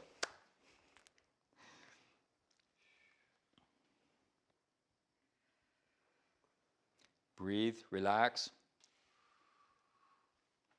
So Chris, you're going to be pressing on the right side of your neck. There you go. Yeah, okay. Does everybody find a little bit of tension there? Mm-hmm. So when the muscles, what they're looking for in the medical world is, why is the nerve root pinched? Do you have stenosis? Do you have misalignment of the vertebra, et cetera, et cetera, et cetera? Bottom line is, the muscles are choking the optic nerve. And if you go and you do this stretch, and you have to go, so we're going to stretch our neck out, up, and rotate. Then you're putting a full stretch on that side of the neck. You go and press on that spot. Now, some people will say, well, I did it and it didn't work. Okay, how many times did you do it? Once. How many seconds did you hold it? Well, for 10 seconds, it hurt too much. Okay, then don't go to an 8, go to a 7. Do it more than once. Do it 20 times if you have to. Do it for 3 days if you have to. If you do, it works. If you don't get results, it means you didn't make it work. I'm telling you, this works. We have taken dozens of cases. One case we had was the wife of a SEAL. They had spent $300,000, her insurance company, trying to fix her neck. Everything short of surgery, MRIs, doctors, massage therapy, physical therapy, strengthening her neck. Somehow they accumulated a bill of $300,000. We did this for 2 days. Her headaches went away. She goes to the insurance company and says, you need to learn this technique. I'm sorry, we're not accepting new providers. I don't get that. But I'm not a doctor, so I understand. Fine.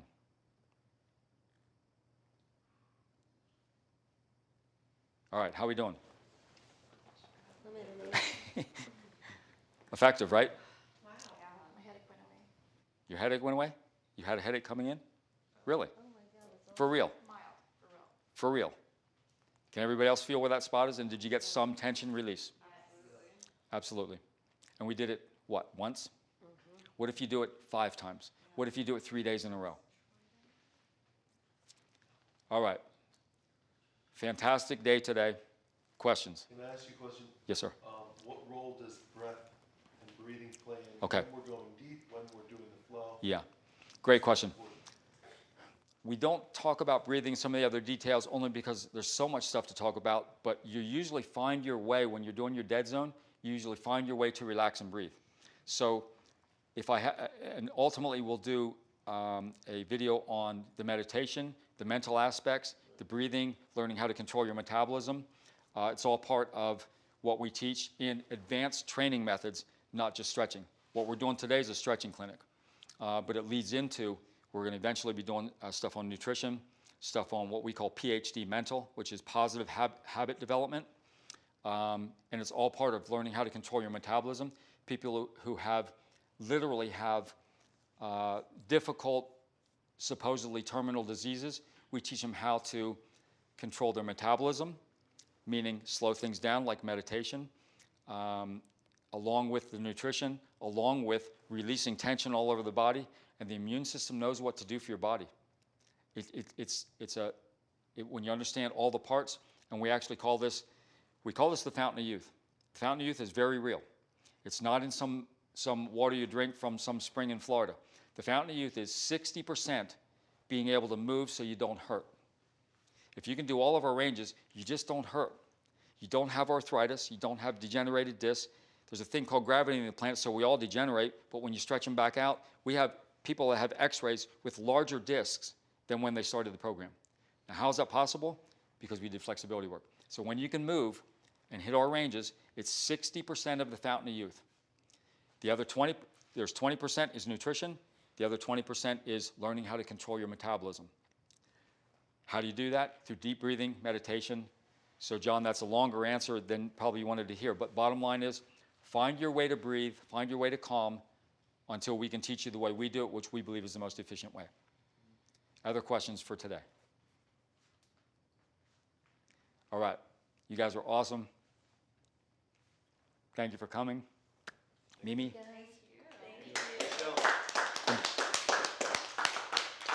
And I want to thank the technical crew who made all this possible. Class dismissed.